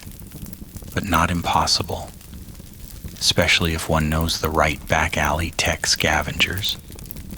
Stepping back out into the muted light of the building's hallway, and then into the slightly brighter, noisier reality of the city street where Betsy waits, feels like surfacing from a deep dive. Mr. Blackwood's apartment is a time capsule, a sanctuary for forgotten words and obsolete formats. It's a quiet rebellion against the ephemeral nature of the digital age, a testament to the enduring power of the recorded past, however obscure or lyrically complex it might be. And you, the humble newspaper delivery person, are occasionally privileged to be a small part of its continuation. Having successfully delivered the fragile pre-syndicate poetry to the anachronistic sanctuary of Mr. Blackwood, you and Betsy re-emerge into the relentless flow of the midday city. The permadrizzle has momentarily paused, and a watery, filtered sunlight attempts to pierce the hazy atmosphere, casting long, distorted shadows from the towering structures that claw at the sky. Your internal chronometer and the subtle rumbling in your stomach indicate it's time for your designated midday sustenance period, or as you more colloquially think of it, lunch. Your route conveniently takes you near one of the older, less frequented pedestrian sky bridges that span a particularly dizzying chasm between two colossal commercial towers. These sky bridges, built during the vertical expansion era of the early 22nd century, are a well-known feat of engineering, designed to facilitate foot traffic between the burgeoning corporate arcologies. While most are now gleaming, enclosed thoroughfares bustling with activity, this particular one, Skywalk 7, is an open-air relic, largely superseded by faster, more direct internal transit systems. It's often deserted, which makes it the perfect spot for a quiet, if somewhat exposed, lunch break. Betsy finds a discreet hovering spot near a weathered maintenance hatch, her optical sensors panning slowly across the cityscape, ever vigilant. You, meanwhile, settle onto a cold plasteel bench that looks like it hasn't been sat on since the last major solar flare. From your courier bag, you retrieve your lunch, a nutrient bar. Nutri-Stix 5000, complete daily requirements, now with 10% more vague berry flavor. The wrapper, a crinkly silver material, boasts of its eco-friendly rapid decomposition properties, though you've seen enough of them snagged in ventilation grates to doubt that claim. It's certainly a step down from Mama Zola's surprisingly flavorful synth noodles, and a world away from the holographic toast that started your day, but it's efficient, portable, and most importantly, require no preparation. You sometimes wonder if there's a direct correlation between the advancement of a society and the blandness of its emergency rations.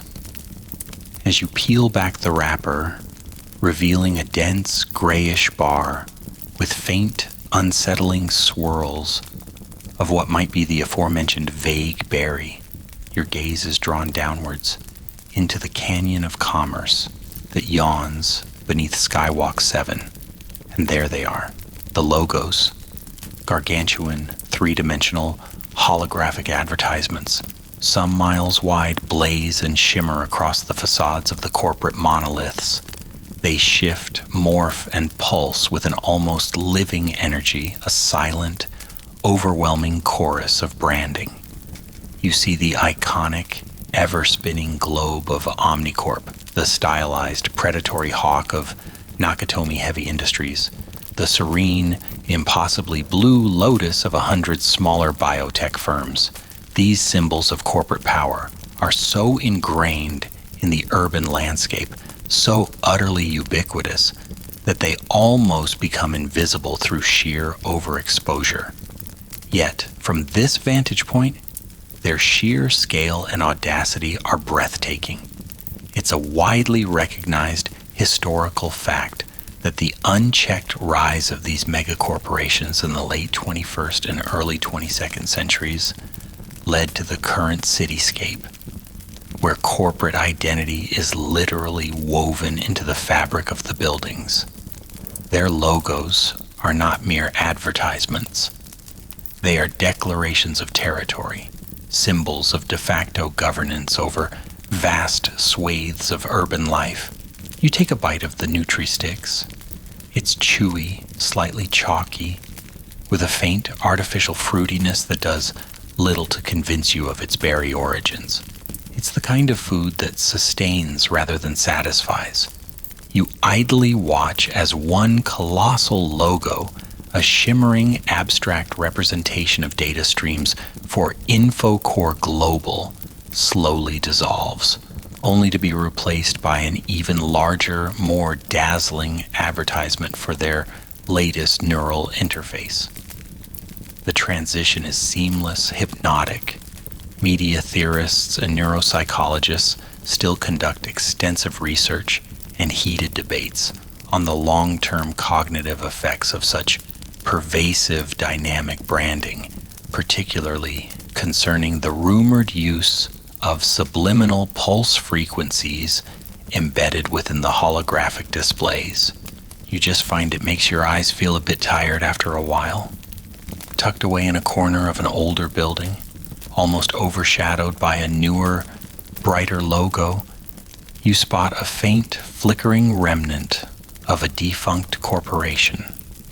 Siberia Corp, its once proud griffin symbol, now barely visible like a corporate ghost. This is an eccentric little hobby of yours, spotting these logo fossils. They are forgotten relics of failed hostile takeovers, market collapses, or simply brands that fell out of fashion. They serve as quiet reminders that even these titans of industry are not immortal, that the relentless churn of capital consumes its own. This particular Siberia Corp logo, you recall, was once associated with a disastrous attempt to market mood-altering atmospheric conditioners. The project failed spectacularly, leading to several city blocks experiencing uncontrollable bouts of existential dread for a week. Good times. The wind whistles softly across the deserted sky bridge, carrying with it the distant, muted roar of the city far below, a sound quite different from the intimate hum of Mr. Blackwood's sound-dampened archive or the humid stillness of the biodome.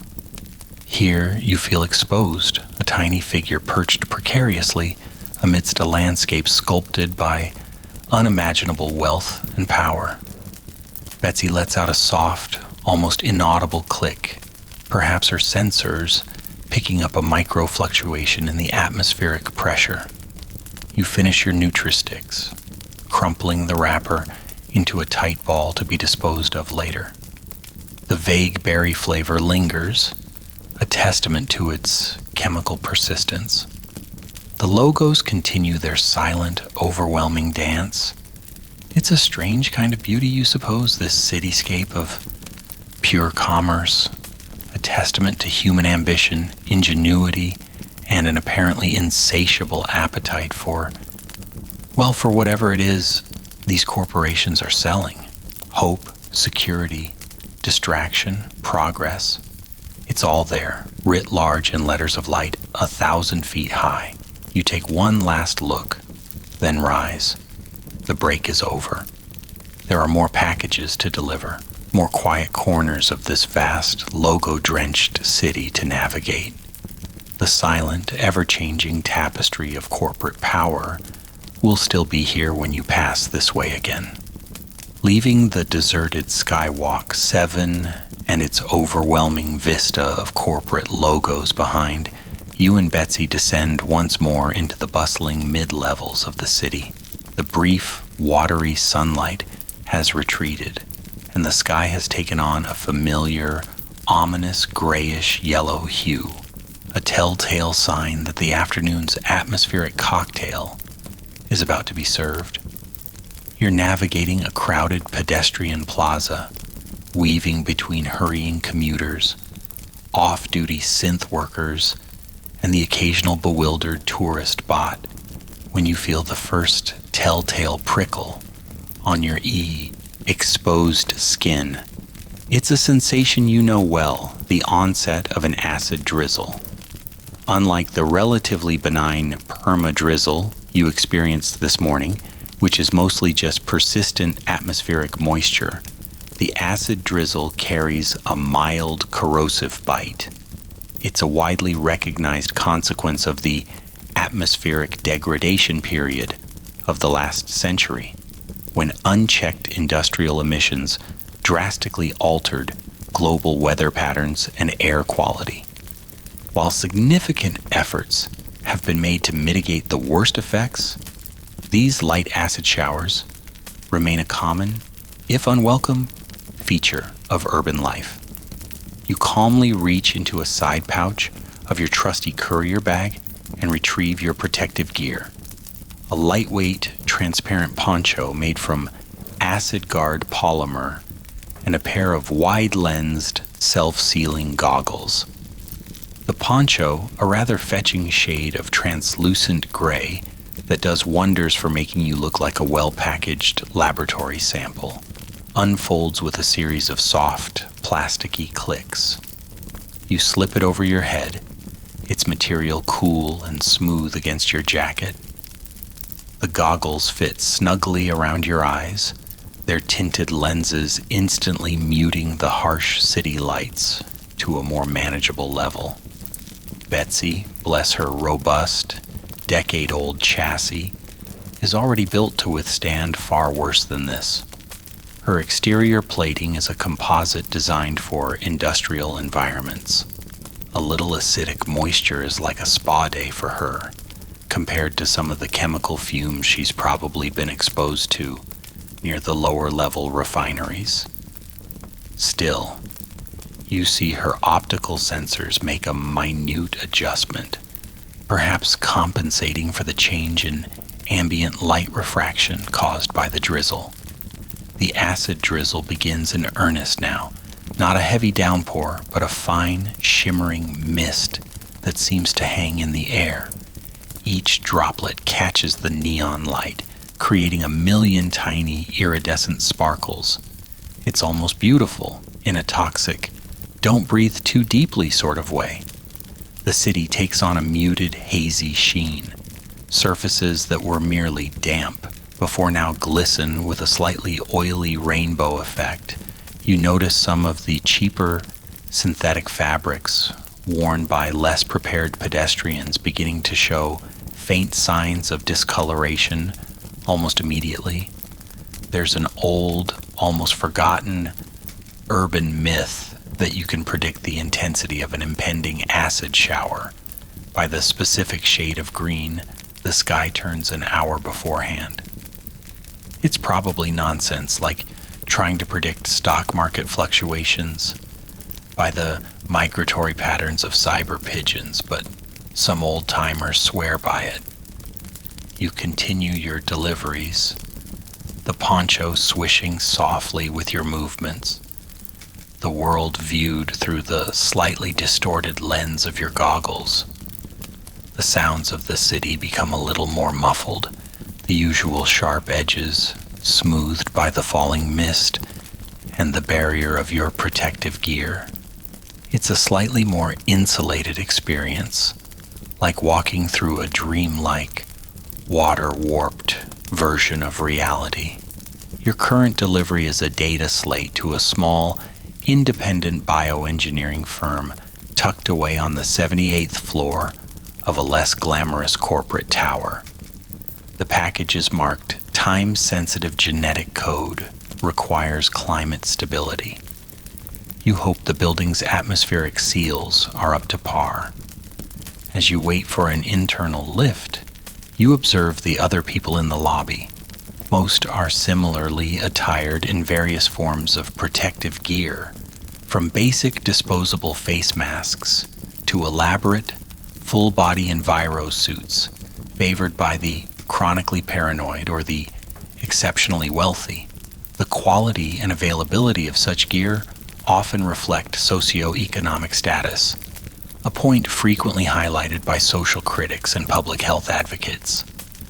Academics who study the long-term health implications of chronic low-grade toxin exposure in urban populations often publish alarming, if largely ignored, papers on the disparities in protective measures and subsequent health outcomes. You try not to think about it too much. Your acid guard poncho is mid-range, reliable enough for these light drizzles. You just make sure to replace it every few months before the polymer starts to degrade and that translucent gray becomes disturbingly transparent. One of the more eccentric effects of the acid drizzle is how it interacts with certain types of older holographic advertisements. Some of the less stable holo projectors tend to glitch and warp in the acidic moisture, their images becoming distorted, psychedelic swirls of color, or sometimes even displaying bizarre, unintended messages. You pass one such malfunctioning ad for Nutrigrow hair replacement that now seems to be enthusiastically promoting nutrient-rich hair replacement. You make a mental note to avoid any rabbit stew for a while. The lift arrives, its doors hissing open with a gust of filtered air. Inside, a recorded voice with an unnervingly cheerful tone reminds passengers to ensure all personal atmospheric seals are engaged for your comfort and safety. You make your delivery without incident.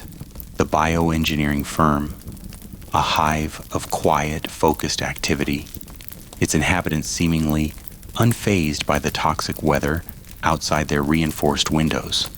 They probably have their own internal weather systems, far superior to the unpredictable whims of the city's atmosphere. Back out in the shimmering drizzle, you continue your route.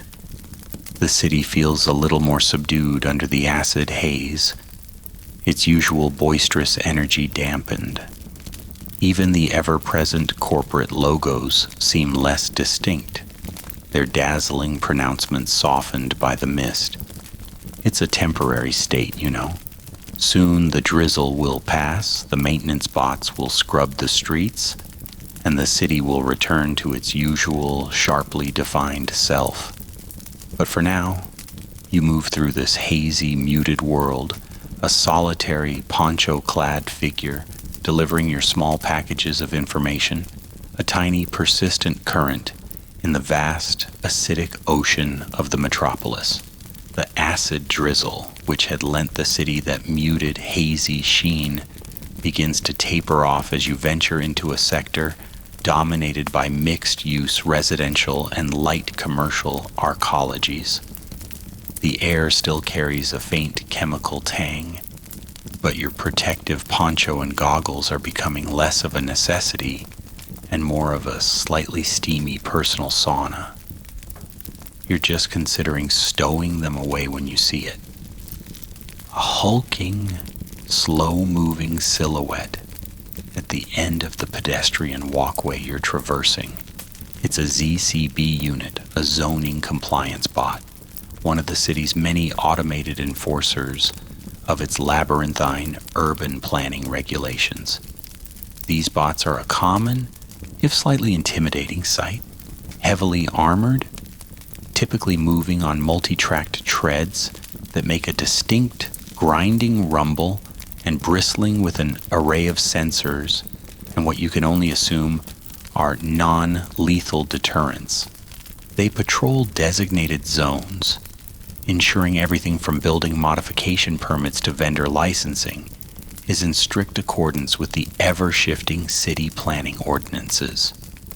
It's a widely known historical fact that the Zoning Compliance Agency was established after the chaotic, unregulated sprawl of the early expansion wars, a period where rival corporations literally built over and through each other's properties, leading to some rather spectacular structural failures and what historians politely term aggressive urban redevelopment. The ZCBs were introduced to bring order to the chaos, though some argue they just replaced one kind of chaos with a highly bureaucratic, heavily automated version. This particular ZCB unit is an older model, a Block Warden Mark IV, identifiable by its slightly more boxy chassis and the faded insignia of a long-since restructured municipal department. It moves with a ponderous, deliberate slowness. Its optical sensors, a bank of glowing red lenses, sweeping methodically across every storefront, every public utility access panel, every hovering delivery drone, which means Betsy is currently getting a thorough, if distant, once-over. You've learned that the best way to deal with a ZCB is with prompt, polite, and entirely unambiguous compliance. They're not designed for nuance, these machines. Trying to argue with one is about as effective as trying to teach a nutrient paste dispenser to sing opera. As you approach, the ZCB grinds to a halt, effectively blocking your path. A synthesized voice, deep and resonant, with a slightly archaic digital dialect that reminds you of an old public service holovid, emanates from an external speaker. Citizen, halt. Present credentials and declare purpose in Restricted Transit Sector 7 Gamma Orion. Restricted Transit Sector? You glance at your data slate. Your route is fully authorized, as always. This must be a new, very localized, and probably temporary redesignation. It happens. Sometimes a pipe bursts, or a dignitary from an orbital station is taking an unscheduled tour, and suddenly your perfectly legal route becomes a bureaucratic obstacle course. Complying, you state calmly, your voice slightly muffled by your still-on goggles.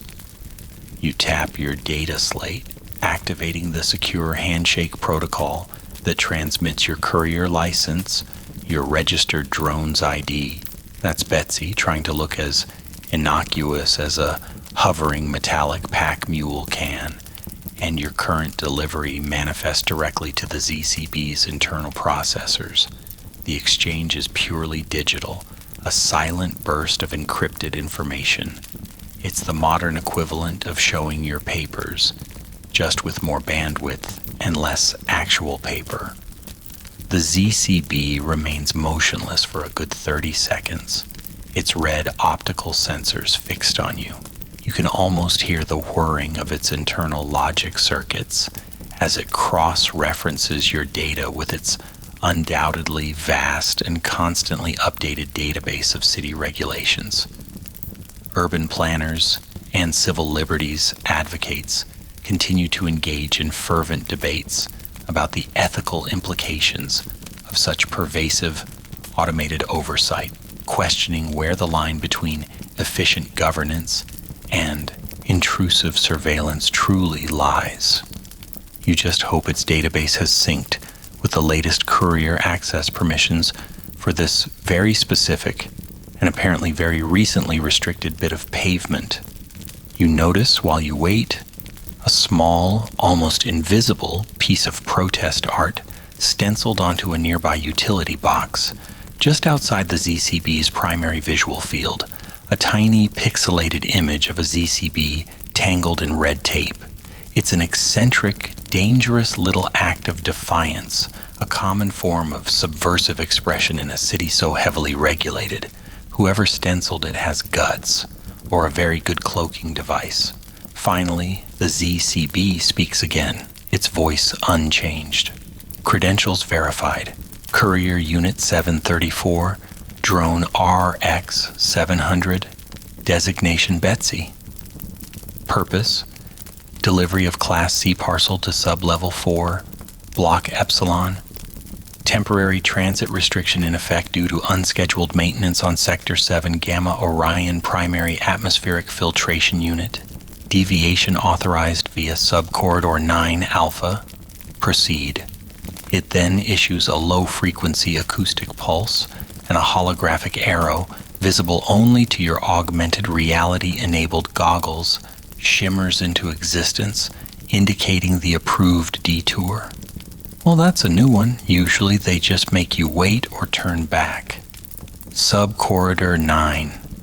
Alpha is probably a dingy service tunnel that smells like regret and desperation, but at least it's progress. Compliance acknowledged. Proceeding via authorized deviation, you reply maintaining the formal protocol. You offer another tap on your data slate, a digital thank you and goodbye, which the ZCB acknowledges with a brief flash of one of its many status lights. Then, with another ponderous rumble of its treads, it begins to move again, resuming its slow, methodical patrol, its attention already shifting to a street vendor, whose holographic food display seems to be encroaching a few millimeters too far onto the public walkway. Poor guy. You wouldn't want to be on the receiving end of a ZCB citation for an oversized synth sausage hologram. You and Betsy follow the shimmering arrow towards Subcorridor 9 Alpha. It is, as you suspected, a dimly lit narrow service tunnel, smelling faintly of mildew and burnt wiring, but it's a way through. These encounters with the ZCBs are always a little bit tedious, a minor friction in the day's flow, but they're just part of the urban machinery, like the sanitation bots keeping the graffiti in check or the perma-drizzle keeping everything perpetually damp. The zoning compliance bots are just another layer of the city's complex, often bewildering operational system. You navigate the tunnel, Betsy's light beam cutting through the gloom, another mundane bureaucratic hurdle calmly overcome. The detour through Subcorridor 9, Alpha, while predictably dingy and smelling vaguely of forgotten gym socks and desperation as you'd anticipated, eventually deposits you back onto your scheduled route, thankfully clear of any further zoning compliance bot entanglements. The afternoon is beginning to wane, the hazy, filtered light now casting longer, softer shadows across the cityscape. Your courier bag, which felt so substantially weighted this morning when you first slung it over your shoulder in your compact apartment, is now noticeably lighter, its contents diminished with each successful delivery. You've navigated Old Town's anachronisms, Betsy's brief aerial entanglement, the serene artificiality of the biodome, Mr. Blackwood's dusty literary haven, and even the shimmering acid drizzle, all in a day's work. Your final delivery is to a quiet residential block in a mid-tier spire, a data chip containing what the manifest cryptically describes as artisanal cat memes. Vintage collection. You sometimes wonder about the lives of your clients, about the specific human or perhaps non-human needs these myriad packages fulfill. Artisanal cat memes. It's certainly a step up from delivering news of off-world conflicts or corporate takeovers. You make the drop via a secure, automated receiving hatch, the transaction confirmed with a soft, impersonal chime, and just like that, your route is complete. A quiet sense of satisfaction settles over you, the familiar feeling of a day's tasks fulfilled. Well, Betsy, you murmur, giving her chassis a gentle pat. That's the last one. Time to head home, or at least to the depot. Betsy responds with her usual contented whir, her optical sensors already adjusting her navigation towards the Courier Guild Central Depot in Sector Delta 9. The journey to the depot is relatively uneventful, a smooth glide through the late afternoon sky lanes, which are now beginning to fill with the homeward-bound commuter traffic. You watch the flow, feeling a part of it, yet also slightly removed, your main work for the day done. It's a widely acknowledged historical fact that the decline of widespread physical print media, like the newspapers you still occasionally deliver to niche clients, led directly to the rise of digital information couriers and the establishment of these centralized drone dispatch and return depots. What was once a chaotic network of independent messengers slowly coalesced into a more regulated, if still fiercely competitive guild system. The central depot is a vast, hangar-like structure, its exterior a patchwork of faded guild logos and layers of city grime. Inside, however, it's a surprisingly orderly hive of activity. Rows upon rows of docking stations line the walls, many already occupied by drones of various shapes and sizes, their pilots, your fellow couriers, going through their end-of-shift routines. The air hums with the sound of charging batteries, diagnostic scanners, and the low murmur of conversation. There's a specific, almost forgotten, tradition among some of the older couriers.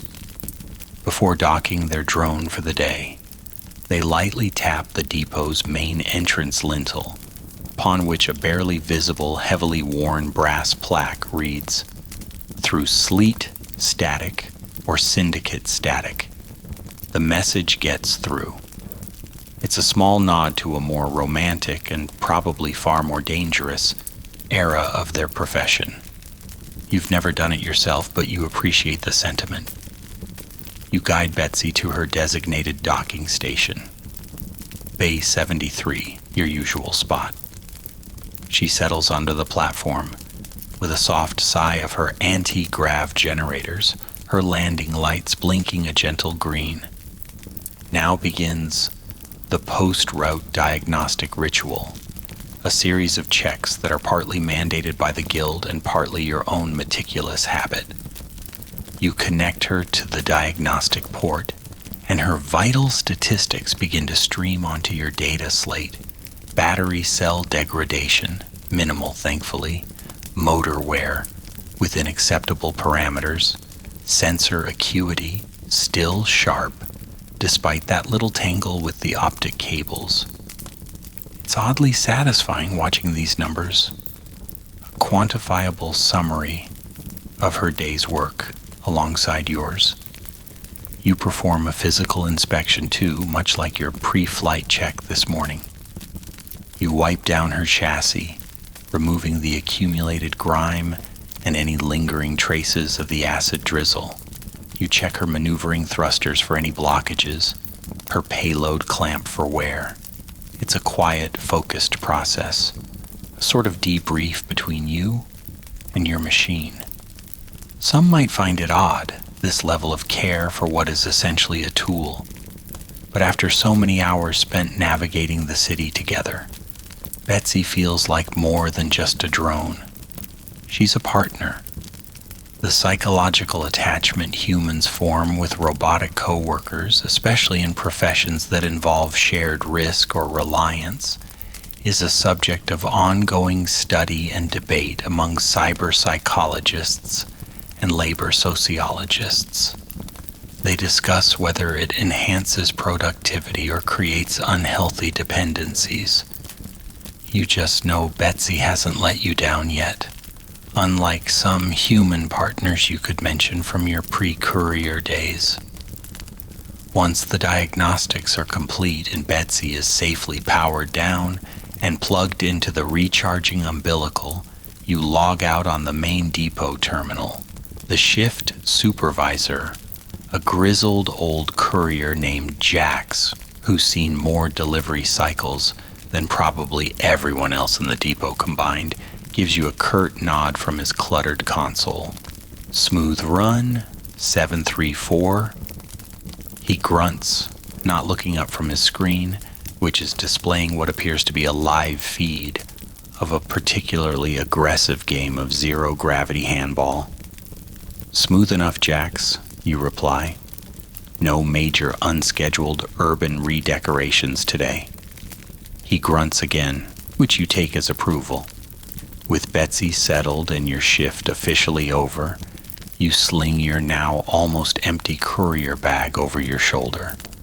The weight difference is palpable, a physical manifestation of the day's labor. You stretch, feeling the familiar aches in your shoulders and back, but it's a good kind of ache, the kind that speaks of effort expended and tasks completed. The depot is beginning to thin out as other couriers finish their routines and head off for whatever passes as evening leisure in this city. Your own small apartment, with its pixelated waterfall and the promise of a less than gourmet but reliably available nutrient-paced dinner, awaits. The thought is surprisingly comforting. The long day, with its myriad small challenges and quiet observations, is finally drawing to a close. The journey from the Courier Guild Central Depot back to your habitation unit in Sector 734-Delta is a relatively quiet affair. You opt for the public transit tubes this time, a rattling, slightly overcrowded conveyance that hums and shudders its way through the city's lower-level arteries. It's a stark contrast to the freedom of navigating the skyways with Betsy, but it's efficient, cheap, and at this point in the day, your desire for personal piloting is practically zero. You lean your head against the vibrating plexiglass window, watching the blurs of subterranean advertisements and station lights strobe by. The faces of your fellow commuters, familiar mix of weariness and digital preoccupation. Finally, you reach your stop. The ascent in that charmingly grumpy service lift, which thankfully seems to be in a slightly better mood this evening, or at least its groans are less accusatory, feels like the last leg of a long pilgrimage. Stepping back into your compact apartment, Unit 734-Delta, is like sinking into a familiar, slightly worn armchair. The door hisses shut behind you, and the cacophony of the city corridor fades, replaced by the gentle, almost inaudible hum of your unit's environmental controls. That same old, asthmatic pet sound that greeted you what feels like a lifetime ago this morning. Your pixelated waterfall is still serenely cascading on the wall display, a constant, calming presence. You almost expect your Mars colony first pioneers mug to be sitting there, still warm with synth coffee, but alas, it's rinsed and stowed. You shrug off your courier jacket, the material still faintly damp from the earlier acid drizzle, and hang it on its designated hook. Your nearly empty courier bag lands with a soft thud beside it. The day's labors are officially done. A wave of pleasant tiredness washes over you, the kind that promises deep, uninterrupted sleep. You briefly consider engaging the nutrient paste dispenser for an evening meal, but the thought of its beige blandness, even with the illusory accompaniment of holographic toast, isn't particularly appealing right now.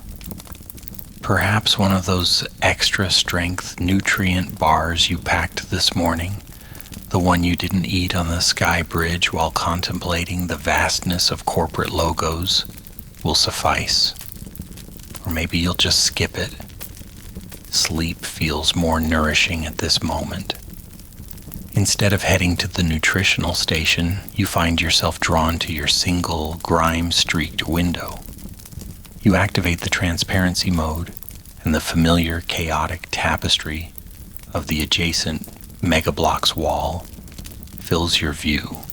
softened now by the deepening twilight and the myriad glowing windows of other habitation units. The city outside is still very much alive, a sprawling, multi-level giant that, according to popular legend and civic PR campaigns, never truly sleeps. It's a widely recognized boast, this city that never sleeps moniker, often used to highlight its round-the-clock economic activity and vibrant nightlife. You suspect it also leads to some fairly significant collective sleep debt, a topic urban sociologists and public health officials are always publishing rather grim studies about, usually focusing on the long-term effects of perpetual light and noise pollution on circadian rhythms. From your vantage point, you can see 1,000 tiny dramas playing out in miniature, silhouettes moving behind illuminated panes, the flicker of personal data screens, the occasional rogue drone making a late-night delivery, or perhaps engaging in something less official. Who can tell from this distance? Far below, the sky traffic, though thinner than at its midday peak, still weaves its intricate patterns, headlights like luminous corpuscles flowing through the city's arteries. The distant hum of it all, punctuated by the occasional siren, the rumble of subterranean freight movers, or the faint thumping bass from a distant undercity nightclub, blends into a surprisingly soothing symphony, the city's nightly lullaby. It's a soundscape that would probably drive a visitor from a quieter, pre-syndicate era to distraction, but for you, it's the familiar white noise of home. You spot a recurring, eccentric light pattern from a window several blocks over and a few levels down. A series of rapid blue flashes, followed by a slow green pulse. You've noticed it before on previous nights. You've idly speculated it might be a dedicated gamer deep in a virtual reality session, an artist working with experimental light sculptures, or perhaps just someone with a very faulty smart lighting system who can't be bothered to call maintenance. It's one of those tiny, unsolvable urban mysteries that add a little flavor to the nightly vista. It's like wondering if Mr. Blackwood ever actually found that stylus for his ancient audio device, or if Professor Armitage is currently deciphering an interface language that involves communicating with sentient dust bunnies. You rest your forehead against the cool surface of the window, feeling the faint vibrations from the city's ceaseless activity. It's been a long day. From the quiet ritual of morning synth coffee to the meticulous pre-flight checks for Betsy, through the rain-slicked alleys and the echoing grandeur of Old Town, the brief rooftop entanglement, the surprisingly tasty synth noodles, the ethereal green of the biodome, the dusty archives of Mr. Blackwood, the dizzying corporate logos viewed from Skywalk 7, the shimmering acid drizzle, and the polite but firm encounter with the zoning bot. Each moment, each delivery, a small thread in the vast, intricate tapestry of your day. Betsy performed admirably, as always. The good old drone, that RX 700, you make a mental note to check her rotor alignment tomorrow just in case. The pixelated waterfall on your wall display seems to ripple even more serenely in the dim light of your apartment. Your eyelids are beginning to feel heavy, the promise of your sleep cocoon increasingly irresistible. The city outside will continue its nocturnal dance, its lights blazing, its data streaming, its inhabitants dreaming their myriad digital and analog dreams. But your part in its relentless rhythm for today is over. You are home, safe, and ready for the quiet embrace of the night. And so, your day. A day filled with the quiet diligence of a city courier gently, softly draws to its inevitable close. The window before you, with its view of the sprawling neon-lit cityscape, transforms from a portal of observation into a soft, distant mural of shimmering lights, each one a tiny faraway star in the urban galaxy. The sounds of the metropolis, which earlier formed that familiar humming lullaby, now begin to recede even further, as if the city itself is pulling a soft, invisible blanket over its shoulders, hushing its voice, dimming its brilliance just for you. The weight of your eyelids becomes a gentle, insistent pressure, a sweet invitation to surrender to the approaching slumber. The memories of the day, the faces you've glimpsed, the packages you've delivered, the quiet hum of Betsy by your side, all begin to soften, to blur at the edges, like watercolors bleeding into a damp page. They are no longer distinct events to be analyzed or replayed, but rather a gentle, flowing stream of sensations, a soft echo of efforts completed, of paths quietly trod. There is a deep, profound comfort in this moment of transition as the demands of the waking world release their hold and the quiet sanctuary of your own inner space prepares to welcome you. The cool, recycled air of your small apartment feels like a gentle caress, and the subtle, almost imperceptible hum of the building around you is no longer just a sound, but a steady, rhythmic breath, lulling you, soothing you, reassuring you that all is well. You are sheltered, you are secure, and the night is a kind and gentle guardian. Imagine now, if you will, the softest, most comfortable cloud imaginable, materializing just for you. It's not a cloud of water vapor, but a cloud woven from tranquility itself, from all the peaceful moments you've ever known, from the feeling of warm sunshine on your skin, the sound of gentle rain on a rooftop, the quiet joy of a shared, understanding silence. This cloud cradles you, supports you, allows every muscle in your body to release, to soften, to become wonderfully, delightfully heavy and relaxed. There are no more deliveries to make, no routes to navigate, no holographic interfaces to decipher. There is only this moment, this perfect, peaceful descent into the soft, welcoming darkness of sleep. The neon glow from your window fades to a gentle, distant glimmer behind your closed eyelids, and the city's lullaby becomes the faintest, most soothing whisper, a final, tender goodnight. You are drifting now effortlessly, serenely carried on that soft cloud of tranquility towards a place of deep rest, profound rejuvenation, and perfectly peaceful dreams. You are safe, you are valued, and a night of truly wonderful sleep awaits you. You've reached the end of another cozy, napey tale. Sleep well, and remember, you're always welcome here. Sweet dreams.